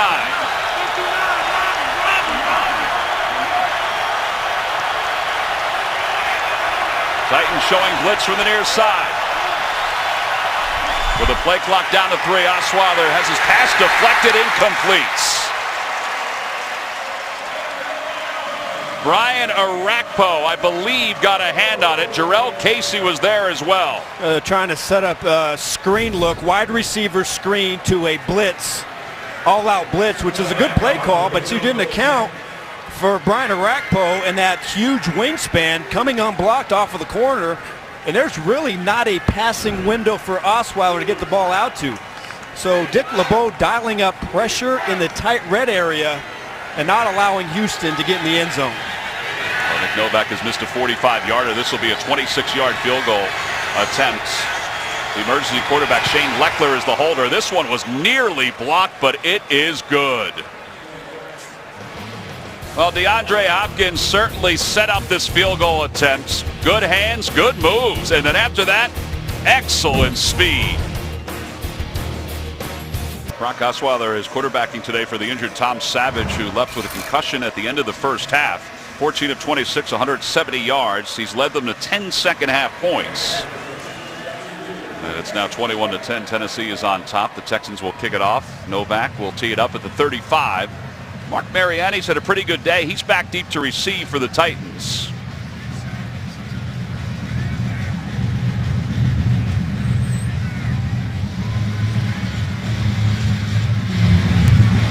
And it's going to be a short kick. Andrews will take it at the 20-yard line. And Antonio Andrews then is pushed back after getting across the 25 and close to the 30. Pushed back to the 26. Don Jones made the special teams tackle. Coming up next, the Raiders are out to win the AFC West as they rack them up with the Broncos. Or the Chiefs challenge the Chargers. Check your local listings. The Texans certainly will be keeping an eye on that ball game. Of course, Oakland is quarterbacked by Matt McGloin, who did quarterback for Bill O'Brien for 1 year at Penn State before Christian Hackenberg took over. So he knows a little bit about Matt McGloin. DeMarco Murray checks back into the game. He's in the backfield. He'll take the handoff running left following the block of Justin Fowler. And he's up across the 30 to the 33. Denzel Rice makes the tackle as we are under a minute to play in the third quarter. Romeo Crennel's defense, just like Dick LeBeau's defense. How about this matchup, though? Romeo Crennel as the defense coordinator against Dick LeBeau for the Tennessee Titans. But in defense of Mr. Crennel right there, and not a lot of his main horses out there on the defensive side of the ball. It's a much different deal when you have Cushing and McKinney and Merciless and Clowney. That kind of makes things much different for an opposing quarterback or offense to deal with. Well, that's probably going to be the final play of this third quarter. Now the Titans, as we begin the fourth quarter, will have an 11-point lead, and they'll be facing a third down after a loss on that play. There is Dick LeBeau. His team has held the Texans to 10 points so far, 21-10 at the end of the third quarter. We'll return to Nashville after this message and a word from your local station. Sit back and enjoy a little B.B. King. You're watching the NFL on CBS. Bill O'Brien's team trails it by 11 as we start the fourth quarter. Texans are 5-0 in the AFC South. They're trying to become 6-0 and win their 10th game, which Bill did say was very important. But the pressing matter is that Brock Osweiler is the quarterback because Tom Savage left in the first half with a concussion and is out for the remainder of the game. Right now, though, Matt Castle and the Titans with an 11-point lead, facing a third down and 4. It's Matthews in motion to the near side. And Castle looking that way, has Matthews for a first down, and he's out of bounds at the 40-yard line. Denzel Rice makes the tackle. I think both quarterbacks here in the second half have picked up their game a little bit. And I tell you, the way Osweiler has played here in the second half, he's also picked up his game a little bit. And you got to wonder if, Bill O'Brien is going to have more of a decision to make this week on who starts in the playoffs. Now, I do think you don't make the decision to put Osweiler on the bench unless you really have come to grips with what the consequences of that are. So he probably has Tom Savage as the guy, but he probably would have liked to have an extra game under his belt here as they go into next week. Well, Matt Castle goes down. Christian Covington was the first guy there, but then Joel Heath was there to clean it up, and he'll be credited with the sack. But it was Covington's pressure that forced Castle to move from the pocket. Another example of just, getting the ball out. And it wasn't a lot of time, but you'd like to think he could feel that pressure, get it out to his check down, and not get so far behind schedule here on second down. Second sack of the day for the Texans defense. They came in ranked #1 in the National Football League in total defense. They're playing without a number of their stars today. Lady Walker in motion. Texans showing blitz. They pull back a little bit. Castle throws to the right. It is incomplete. Intended for Matthews. Boy, Matthews had a good matchup too. He was matched up with Akeem Dent, and he just couldn't reel it in. Now, you would like to think if you're Tennessee, they still have their starting offensive line out there in the game. And they're largely going up against the second-team players for Houston's defense. So you would like to think that, maybe they'd be able to block up a little bit better and give Castle more protection. But the Texans have been able to get in the throwing lanes and get to Castle for most of this game. Third down and 17. Castle steps up. He's going to let it rip to the far side of the field for Matthews. And he's got it inside the 20-yard line. Down to the 17. Robert Nelson in on the coverage. A 50-yard pass play, and you can see Castle loading up from the get-go. He gave it everything.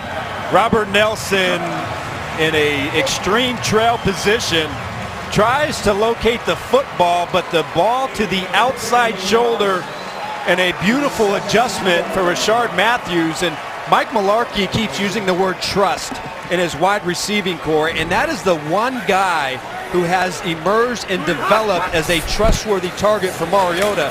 That time he did it for Castle. Well, here is Murray, and Murray is stopped a yard behind the line of scrimmage. Max Bulla, who was starting today for Brian Cushing, who is inactive. Boy, Matthews now 8 catches, 107 yards. He may not get to 1,000 yards on the season, but man, what a pickup he has been. Well, you can say, and most of the wide receivers here came out on a very slow start to the season. But just as the games went on, he is the guy that when they needed something big to happen in this offense, it's been him the one to come down with a big catch.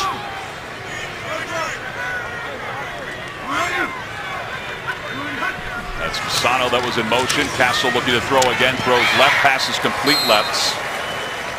Denzel Rice was in on the coverage of Matthews. This is a Castle-Matthews second half here. Seventh-round pick in 2012 with the Miami Dolphins. Played 4 seasons with the Dolphins, had over 1,300 yards, but this has been really a breakout year for him. Absolutely, and that's kind of why they brought him here. Now, I don't know if they quite expected that many touchdowns, but again, he's taken advantage of his opportunities, and I think if they could go out there and find, just a stud wide receiver, then Rashard Matthews can be an excellent complementary number 2. Well, the Titans are looking to try to get the first down here. It's third down. Castle looking toward Matthews' area again, but has Delaney Walker for a first down just outside the 5. Boy, they're really picking on Denzel Rice. He's been in on coverage on a couple of different plays on this drive. Denzel Rice, Robert Nelson both having interesting games to say the least. But again, look at Delaney Walker. How many times you see Walker and in the air and contorting his body and adjusting for the football. Number 77. 77 is reporting as eligible. 77. Taylor Lewan is eligible. He has caught a pass, a touchdown pass this year. See if his body language gives away any tips or any stance. 37th start as a member of the Titans, going to his first Pro Bowl. I don't know, Adam. He's stretching those legs. Handoff goes to Murray. Murray trying to get to the outside. A flag comes in. They're going to get Kelly for holding. Looked like Kelly. Offense number 71. 10-yard penalty. Repeat, second down. It looked like Kelly had Brennan Scarlett. Correction, first down. I actually thought it was pretty decent technique. Let's see. See right there on the right side, Kelly with his arms. Oh, no, he got the fingers right inside the collar. Yes, he did. Yeah, I want to give him the benefit of the doubt, you know. Well, they'll move the ball back to the 16-yard line. Titans win this game. They finish with the same record as the Texans, but it's all coming down to their record in the AFC South. And just think about that game last week. Oh, yeah. That game, of course, the Mariota loss is a devastating blow, but they had so many opportunities to make something happen, and they came out flat. Matt Castle short on that pass to Delaney Walker. I'm not sure if Walker would have gotten a whole lot anyway because there were a handful of Texans defenders who were there. Speaking of Marcus Mariota, we were at practice on Friday, and so was Marcus. After his surgery in Charlotte, North Carolina, he came back on Thursday night and then wound up at practice on Saturday, was with the quarterbacks when they were going through their reps, and he was kind of going through them mentally as well. And that was not lost on the players. A little extra movement by Eddie Pleasant. And that's why the flag came in. Eddie Pleasant was trying to get to Matt Castle.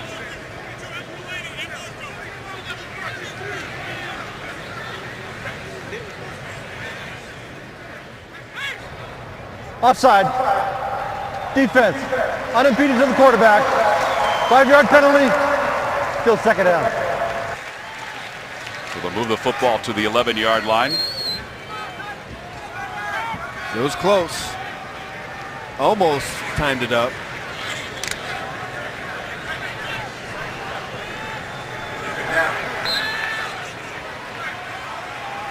The backfield features DeMarco Murray, who's in motion out of the backfield, and Justin Fowler, the fullback. Second and goal from the 11. Castle doing a little dancing, and then he is wrapped up and taken down. Kamalu, the rookie out of Miami, with his first sack of the year. He was looking for Delaney Walker, but Max Bulla and Akeem Dent inside took it away. And as soon as he found that he could not get the ball to Walker, he tries to scramble, but a nice retrace of the steps from the defensive end, Kamalu. Afamba Kamalu, the rookie out of Miami, 24 years old, 6'6", 295 pounds, just adding to the list of defenders that the Texans have. Third and goal from the 15. Play clock down to 3. Castle forced from the pocket. And he's shoved out of bounds by Covington. Well, we've been mentioning that the Texans are #1 in total defense coming into today's ball game. What does that mean? We'll take a look at the last 3 years. It means an awful lot. 2 Super Bowl wins and 1 near win. Okay. Russell Wilson, Peyton Manning. Listen, we're just reporting the facts. The question marks do that graphic a lot of justice. We're just reporting the facts, Adam. That's a good reporting of facts. And I'm here to add context to the facts. But it is remarkable. You look at what Bill O'Brien has done, how many different quarterbacks he has had to play with in his tenure here as a head coach. And I don't think there's many teams that would be able to overcome that many different quarterbacks and still be able to get division titles and get to the playoffs. Bill O'Brien's asking what Bill Vinovich, why he stopped the play, and now they're going to move from one hash to another. And Ryan Suckup, who has 35 straight field goals within 50 yards, is on for this field goal attempt of 35 yards. Brett Kern, the punter, is the holder. Bo Brinkley is the long snapper. Good snap, good hold. Kick is on its way, and it is good. 24-10. The Titans extend their lead over Bill O'Brien's Texans. You know, we've been saying all game long, and we've been saying for the last couple of weeks, we've done a few Titans games. I think you and I are in agreement that on paper, the way they played this year, they're a playoff team. Statistically, they're not. But they lead this one by 14. I know it's the final week of the regular season, but man, what a turnaround it would be if they get to 9 wins. I tell you, I really like what Mike Mularkey's doing with this football team. And I just think if they can hit on the improvements for next season like they did building the nucleus of this team, then I think they have a very good chance. Akeem Hunt lets that go over his head. We'll take a break. Texans will get it at the 25 when we return. The NFL on CBS is sponsored by Cricket Wireless. Something to smile about. Papa John's, official pizza sponsor of the NFL. And by the Lincoln Motor Company.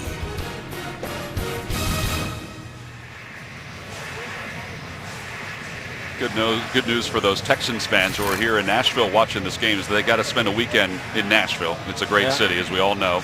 But their team is in the postseason. Even though they're down 24-10, they still have time left in this game, 8:30 to play. But they have next week to look forward to. I think it's all about getting your quarterback meaningful reps and making him perform. On first down, Osweiler underneath. His pass is complete to Mumphrey, and Mumphrey is taken down at the 31. Avery Williamson makes the tackle. You know, and we might see Bill O'Brien maybe go to this kind of attack next week. You know, whoever, I got to assume that Tom Savage is going to still be the quarterback. But maybe we see more of a spread offense rather than the, you know, Lamar Miller and their running game on first and second down the next week. Because I think it's served both quarterbacks well if they're able to get the ball out and avoid the pressure. Jonathan Grimes makes the first down reception for 11 yards. Sean Spence takes him down. Under 8 minutes to play here in the fourth quarter. Brock Osweiler today 16 of 28, 190 yards. He's playing for Tom Savage, who went out with a concussion. Grimes again. It's a gain of 9. Spence in on the tackle once again. Kevin Byard was there. You know, Tom, the reality, if he could just do that more often, take the snap, get to the top. If it's not there, immediately get the ball out to his check down. Where he gets in trouble is where he tries to force it in the coverage, and that's where he's had the 16 interceptions. Yeah, the footwork is off a little bit when he's dancing around the pocket. Woods makes the tackle after the first down run. We mentioned it's hard to be a head coach in the National Football League, but these are the decisions they have to make. You know, he wanted to get Savage reps. Savage didn't get a whole lot of reps today, but he's gotten to see Osweiler get a whole lot of reps.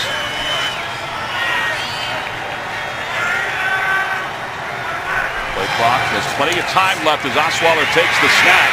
He throws to the middle of the field, and it's nearly intercepted. Time for an update in New York with JB and Boomer. New England makes you pay. Guys, it looks like they're closing in on the number 1 seed. LeGarrette Blount goes in for his 18th touchdown of the season. 2-point play was good. They lead 35-14. Miami will be the number 6 seed. Houston will host the loser of the AFC West, either Kansas City or Oakland. Back to Tom. Well, you talk about the New England Patriots. Man, do they take care of business. They have taken care of business today against the Miami Dolphins. You know what's amazing about that 18 touchdowns for LeGarrette Blount? Is that amazing? It is. Second down, Osweiler going to the far side of the field. The ball is caught. Wendell Williams reels it in. His 3rd reception of the year. And what a story Wendell Williams is for the Texans. Oh, what a beauty on this sideline. Honestly, that's one of Osweiler's best throw on a fade ball this year, and for Wendell Williams to get his chance. 20 touchdowns at Cumberland's, and he makes a beauty on the sideline. 26-yard gain. That tip is incomplete, intended for Grimes. So Wendell Williams, who was activated on December 13th. You mentioned he's from Cumberland's College in Williamsburg, Kentucky. He's a 26-year-old rookie. He was at 3 different junior colleges, was a basketball player, was an excellent football player in high school, but then turned himself back into being a football player, and an All-American high jumper as well in junior college. Second down and 10. Osweiler, middle of the field. He tried to get it to Williams again, but Searcy was in on the coverage. Well, that last throw to Williams again meant that was really a sharp throw. And then it just, when you watch Osweiler, when he holds the ball, that's when the bad decisions come. Right. And that's where the bad balls come. It seems like every time he hesitates and holds it in the pocket is when something catastrophic happens. But if he can get it out on time and the reads are clearly defined, I think he's done some really good things here in the second half. By the way, Dwayne Brown is checked back in. Chris Clark, the right tackle, limped off the field. So Brown, the starting left tackle, checks in at right tackle. On third down, Osweiler takes the low snap, throws to his left, passes complete to Griffin, who is shy of the first down. They're saying that he was down by contact as the ball came loose. Yeah, no question. Searcy makes the tackle. It'll be fourth down. That was a nice tackle, boy, by Searcy, hitting that thigh board and just cutting out the legs of Griffin. I don't think we're going to see a quarterback sneak. Was that a first down? It was shy of the first down. It'll be fourth down and 1. Boy, that was awfully close. So that ball coming out before he hit the ground. And here comes the challenge flag for Mike Mularkey. What a toss by Mularkey. The former tight end let it fly. So he's going to challenge the call on the fields. First, he'll talk to Bill Vinovich about it.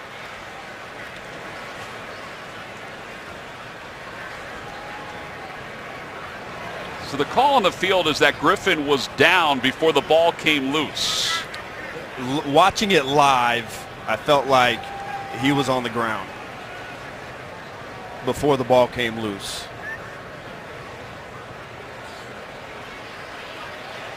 Here's Bill Vinovich. Okay. Tennessee is challenging the ruling on the field that the runner was not down by progress, not down by contact, and it was a fumble on the play. We'll review the play, timeout. You can look to see what you think. We'll be back to get the decision. Well, Bill Vinovich is out from underneath. So he's conferred with the replay official and also with the folks in New York. With 5:32 to play here in the fourth quarter, Tennessee up by 14. After reviewing the play, the ruling on the field stands. The runner's helmet was the first to hit the ground prior to the ball coming loose. Fourth down. Tennessee is charged with the first timeout and the first challenge. All right, so the helmet, according to Bill Vinovich, hit the ground first. Yeah. Let's look. So you see the ball. Oh, boy. That's awfully close. Yeah, you know, his helmet looked like the face mask could have been on the ground before the ball was jarred loose. Well, I think certainly there's not enough evidence to be able to overturn that. No question. So it's almost, I mean, it's Well, almost that's a great shot right there. It's almost simultaneous when that happens. That's a great shot right there.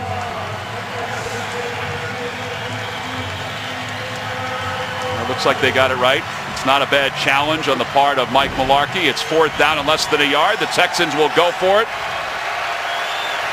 Suafilo is an eligible lineman. He's in the backfield ahead of Alfred Blue. Blue gets the handoff, running left, and he's got the first down, I think, to the 5. Well, if you're going to get a chance as an offensive guard to get in the backfield as a fullback, might as well hit somebody when you go up in there completely. Either that or I think it was Damian Stafford got out of his way, but that didn't look like a lot of fun. So it'll be a first down. It'll be first and goal with 5 minutes to play here in the fourth quarter. Good opportunity to work on the red zone offense, Big which time. has been hinted at ad nauseum. This looks like a sprint out pass situation to Osweiler's right. Got to protect the flat. Steven Anderson checks in as the second tight end for the Texans. Here comes the pressure by the Titans, and that ball just sailed out of the hands of Osweiler. And it was intended for Anderson. No, Jarrell Casey was coming down the mountain right there. They are so good, and we really haven't had a chance to talk about it a lot in this game with Dick LeBeau and just the way he attacks protections up front, whether he brings pressure, the extra blitzer, or whether he uses the guys like Casey and Morgan and Arakpo to really cause a lot of havoc. But Casey thought he had himself a quarterback hit right there. Osweiler had no choice but to throw that ball away. Well, the Titans said they were playing to win, and all their starters are still in the ballgame defensively. It is 2nd and goal from the 6. Osweiler from the gun throws to the near side. It's complete to one knee to Mumphrey. And Mumphrey gets down inside the 1. Wesley Woodyard will be credited with the tackle.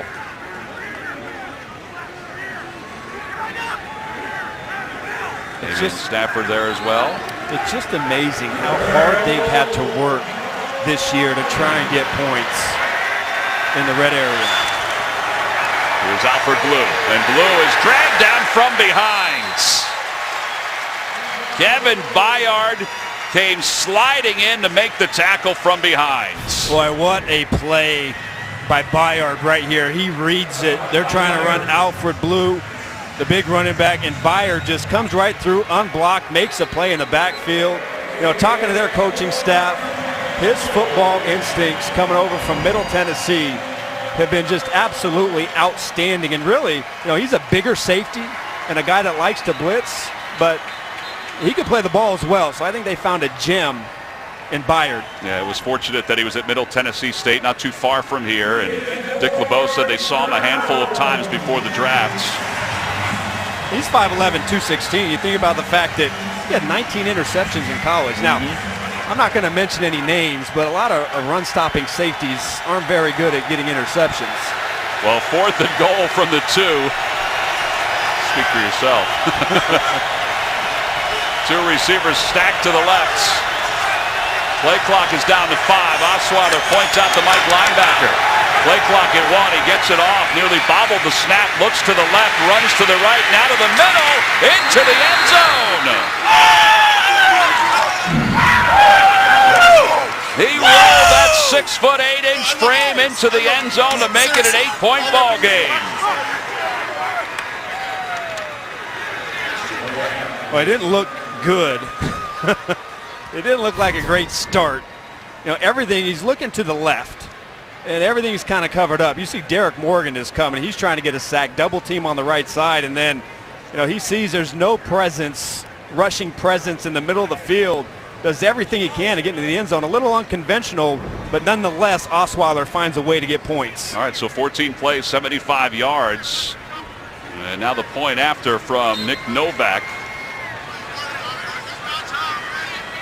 A reminder, Osweiler is doing this. He's 20 of 36 for 238 yards against the Titans' frontline defense.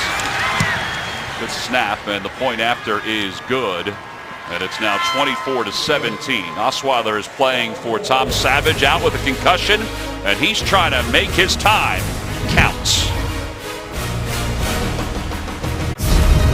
The NFL on CBS is sponsored by Garmin Fitness. Let's beat yesterday. And by Subway. Search for better. Well, how about the scoring summary for the Texans? 14 plays, 75 yards. Osweiler with a 1-yard touchdown run. Both touchdowns that Osweiler has generated have come on 4th down for the Texans. 3rd career rushing touchdown for Osweiler.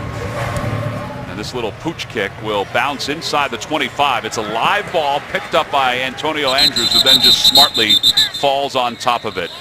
Well, we talked about the postseason. The Patriots are taking care of the Dolphins. But how about this? So these are the top 3 quarterbacks experience-wise. Brady, Roethlisberger, Alex Smith.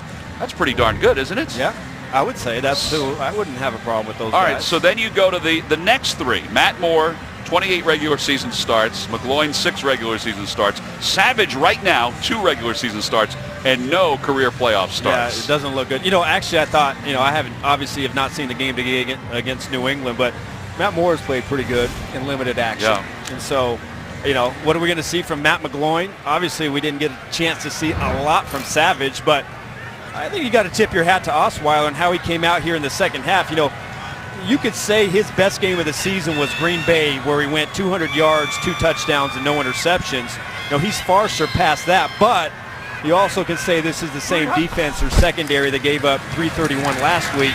to Blake Bortles. Derrick Henry stopped after a yard gain as the clock winds to 3:04 and a timeout called by the Texans.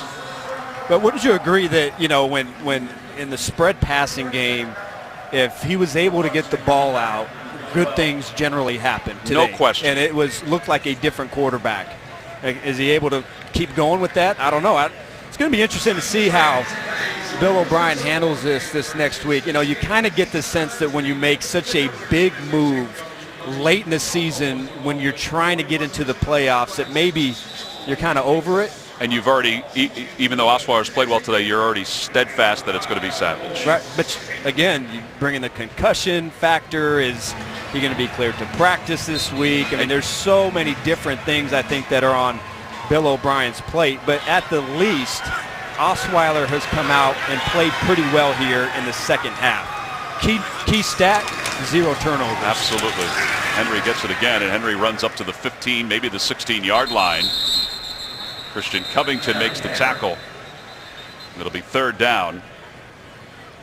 Now Tom Savage started today's ball game, and on a 4th and 1, tried a quarterback sneak, and he was sandwiched by the defenders, was slow to get up, and the one official said, "You got to check him out." So they checked him out. He went into the locker room.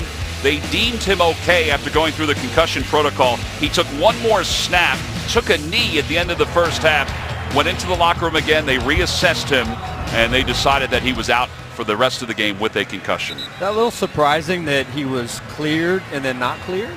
Very surprising. Very surprising.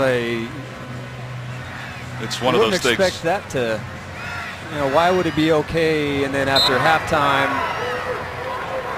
Well, it's one of those things that certainly the NFL is checking over and over again, and because they had the halftime break, they were able to evaluate him a little bit more.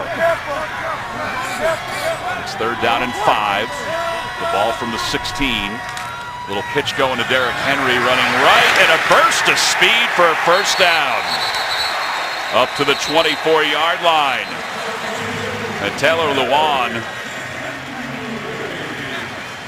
and Max Bull are getting into some shoving at the ends. Well, New England has clinched home field advantage throughout. They finished the regular season with a 14-2 record. So they have solidified their spot. Pittsburgh and Houston have solidified their spots. Who they will face, well, that's another question. Oakland. Where's the smart money on that, Tom? Well, I would think that Houston's going to face Oakland, and I only say that. Kansas City's going to win the AFC West. That's my thought. Boy, Kansas City they're playing some good ball right now. They are. I mean, well, the Tennessee beat them 2 weeks ago. Well, that's the oddity of the Tennessee Titans. All these wins against playoff teams, and they haven't been able to get more than the one win against the AFC South. Boy, they sure looked good the other night, though. That was some performance by the Chiefs. So 2:33 to play here in the 4th quarter. The Texans have burned their final timeouts. And if you're Matt Castle and the Titans, I mean, obviously you have to keep an eye on the clock, but this might be a lot of Derrick Henry or DeMarco Murray to try to run out the last 2.5 minutes of this game. For the most part in this game, Tennessee, remember, you know, last week the loss was deflating, but, you know, you kind of talked to everybody, and once they saw their quarterback hurt, that kind of sucked the life out of this team, you know, in the 3rd quarter last week. And I would imagine it'd be pretty tough to rebound and come out, but to their credit, Tennessee has come out here and played pretty hard here in this game. Douglas in motion. Henry gets the handoff, and Henry trying to get to the edge. A strong stiff arm, and he's high-stepping his way out of bounds. And boy, was he frustrated that he didn't break free. He thought he had it. Denzel Rice takes him down. You know, one of the things that really stands out is kind of peculiar about Henry and Murray is that they're bigger running backs. Look at that, just by a few inches. But they're bigger running backs, but boy, do they love to attack the edge. And I mean, they're going to make sure that if you're playing cornerback out there, they're going to test to see on whether or not you want to come up and tackle for an entire game. But they hit the edge more than any other big running backs I've seen in a long time. Well, he was frustrated that he didn't break free, but he was also frustrated that he went out of bounds because it stopped the clock with 2:25 to play here in the 4th quarter. He'll get it again, and he is wrapped up from behind and taken down by Brian Peters. A loss of 2. Again, the Texans cannot stop the clock except for the 2-minute warning. And And the 2-minute warning is in 10 seconds. And the Titans seem like they'll be content to roll it down to the 2-minute warning. It'll be second down at 12. We reach the 2-minute warning with the Titans on top by 7. Tom, this is a lot of verbiage here, but let me try and make this a little easier, okay? Kansas City wins. They're going to be the AFC West champs, and Houston will play Oakland. That is really concise. You like that? I do like that. And we will find out a little later on. 2 minutes to play in the fourth quarter here. It's Henry again. It's been mostly Henry here in this fourth quarter. And he is really stacked up on second down. Max Bullough was the guy who led the charge for the Texans. You know, I've been told that I'm okay on the telestrator, and I think I just showed everybody why. You know what I mean? Well, Kansas City obviously has the upper hand right now because of the quarterback situation with Alex Smith. 1:29 and counting to play. The Texans know that they are in. They will play next week against either Kansas City or Oakland. Meanwhile, the Titans are trying to get to 9 wins. Be a heck of a turnaround considering the last couple of years. And now a timeout called by Matt Castle as the play clock winds down. Second charge timeout. So the second charge timeout, he did not want to do that 30 seconds because he has stopped the clock with 1:12 to play on third down. You know, I got to tell you, you kind of assume because Kansas City is playing San Diego that they're going to go ahead and win. But, I've been in that similar situation before back in 2003, where I think we were something like 13-2 going into our last game of the season. And if we won against Detroit Lions, which was basically, I think at that point they had won 2 games, we were going to lock up home field advantage throughout the playoffs. And, we came out and we weren't ready to play that game. Detroit actually beat us, so we still had the first round bye, but I think that lingered into the playoffs, and we ended up losing in double overtime to Carolina. So, anything, it's amazing, this league and how it works, but anything can happen, and I don't know if it's a foregone conclusion that Kansas City's going to win. Well, it'll be third down and 12 here with 1:12 and counting to play. That's Matthews in motion. As Castle works from the shotgun. Little pitch to Derrick Henry, not much there, trying to find a little room, stay in bounds, and he is knocked out of bounds. With 1:05 to play, Eddie Pleasant is the first one there. So the Texans will get it back, no timeouts left, with 1:05 to play in the fourth quarter.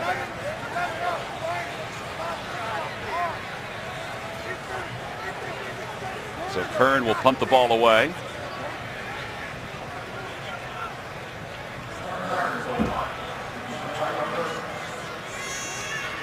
And Urban is back deep to receive. On fourth down. Texans are going to send everybody except for Urban, who stands back.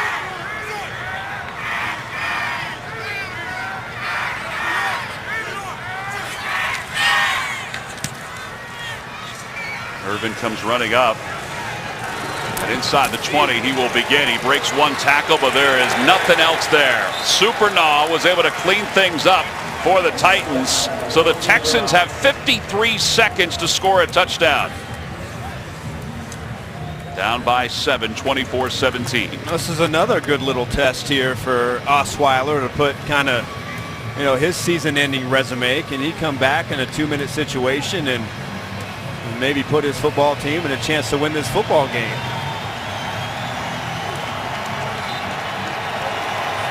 The big benefit was on the last drive when Derrick Henry went out of bounds trying to cut it upfield. That stopped the clock, and now there's 53 seconds to play, and the Texans have the ball. Grimes in the backfield. Osweiler dropping back to pass. Slings it to the near side. Pass is complete to Williams, and the clock will continue to run. No timeouts left for the Texans. Yeah, right about 16, maybe 15 to 17 seconds run off the clock if you don't have a timeout. Well, the Titans have called a timeouts.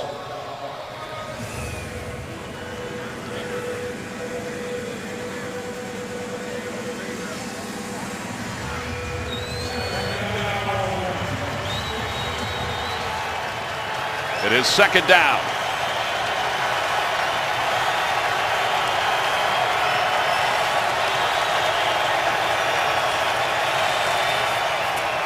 Osweiler sets up and fires to his left, and it's incomplete off the fingertips of Will Fuller.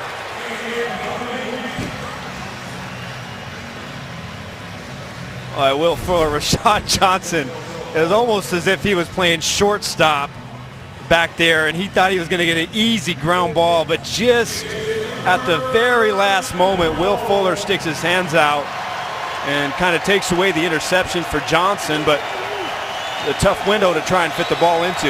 DeAndre Hopkins is on the sidelines, no helmet, no gloves on, so this is everybody else's opportunity, and now the play is blown dead.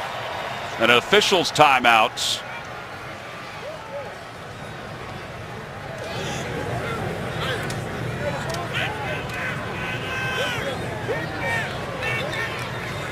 There's DeAndre Hopkins with 29 seconds left. Had himself a pretty nice day of work, I would say. Yep, 7 receptions, 123 The yards. chains are not set. So the chains were not set. That's why there was a stoppage of play. Don't forget, coming up, Raiders and the Chiefs game is still on tap for later on today. Raiders win, they get the number 2 seed. How are the chains not set I don't between know. second and third down? Kansas City wins and the Raiders lose. The Chiefs will win the AFC West. On third down after an incomplete pass, and everybody's got everything manicured properly now. 29 seconds to play. Osweiler under pressure, and he is nailed by Jarrell Casey. There is a flag down. Derek Morgan, I believe, was held. He sure was. He was inches away from coming up with his 10th sack. Holding. Offense number 74. Penalties declined. Resulting in play. Fourth down. So this is it. Fourth down with 23 seconds left. Derek Morgan is over here working on Chris Clark. Almost gets his sack, but then Jarrell Casey just absolutely destroys Su'a-Filo up inside and cleans it up as he's done all season long.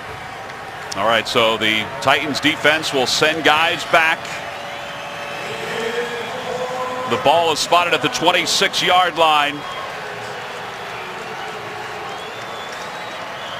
Fourth down and 16, but that doesn't matter. 23 seconds to play. No timeouts for the Texans. The play clock has begun. Game clock at 23 and stops. Derek Morgan down there.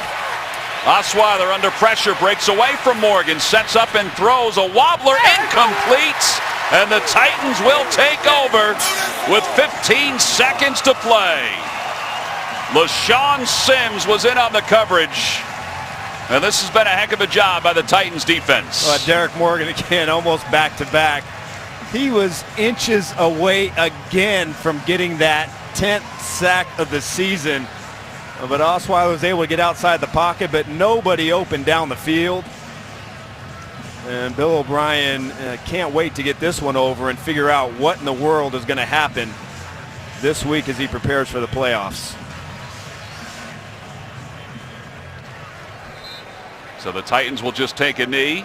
DeAndre Hopkins and the Texans will now prepare for the postseason. They'll face either the Raiders or the Chiefs in the first round of the playoffs. Victory formation for the Titans, and it's Alex Tanney, Matt Castle, who will take a knee, and the Titans will finish the 2016 season with 9 wins. 24-17 the final score. Now let's go to New York for James Brown.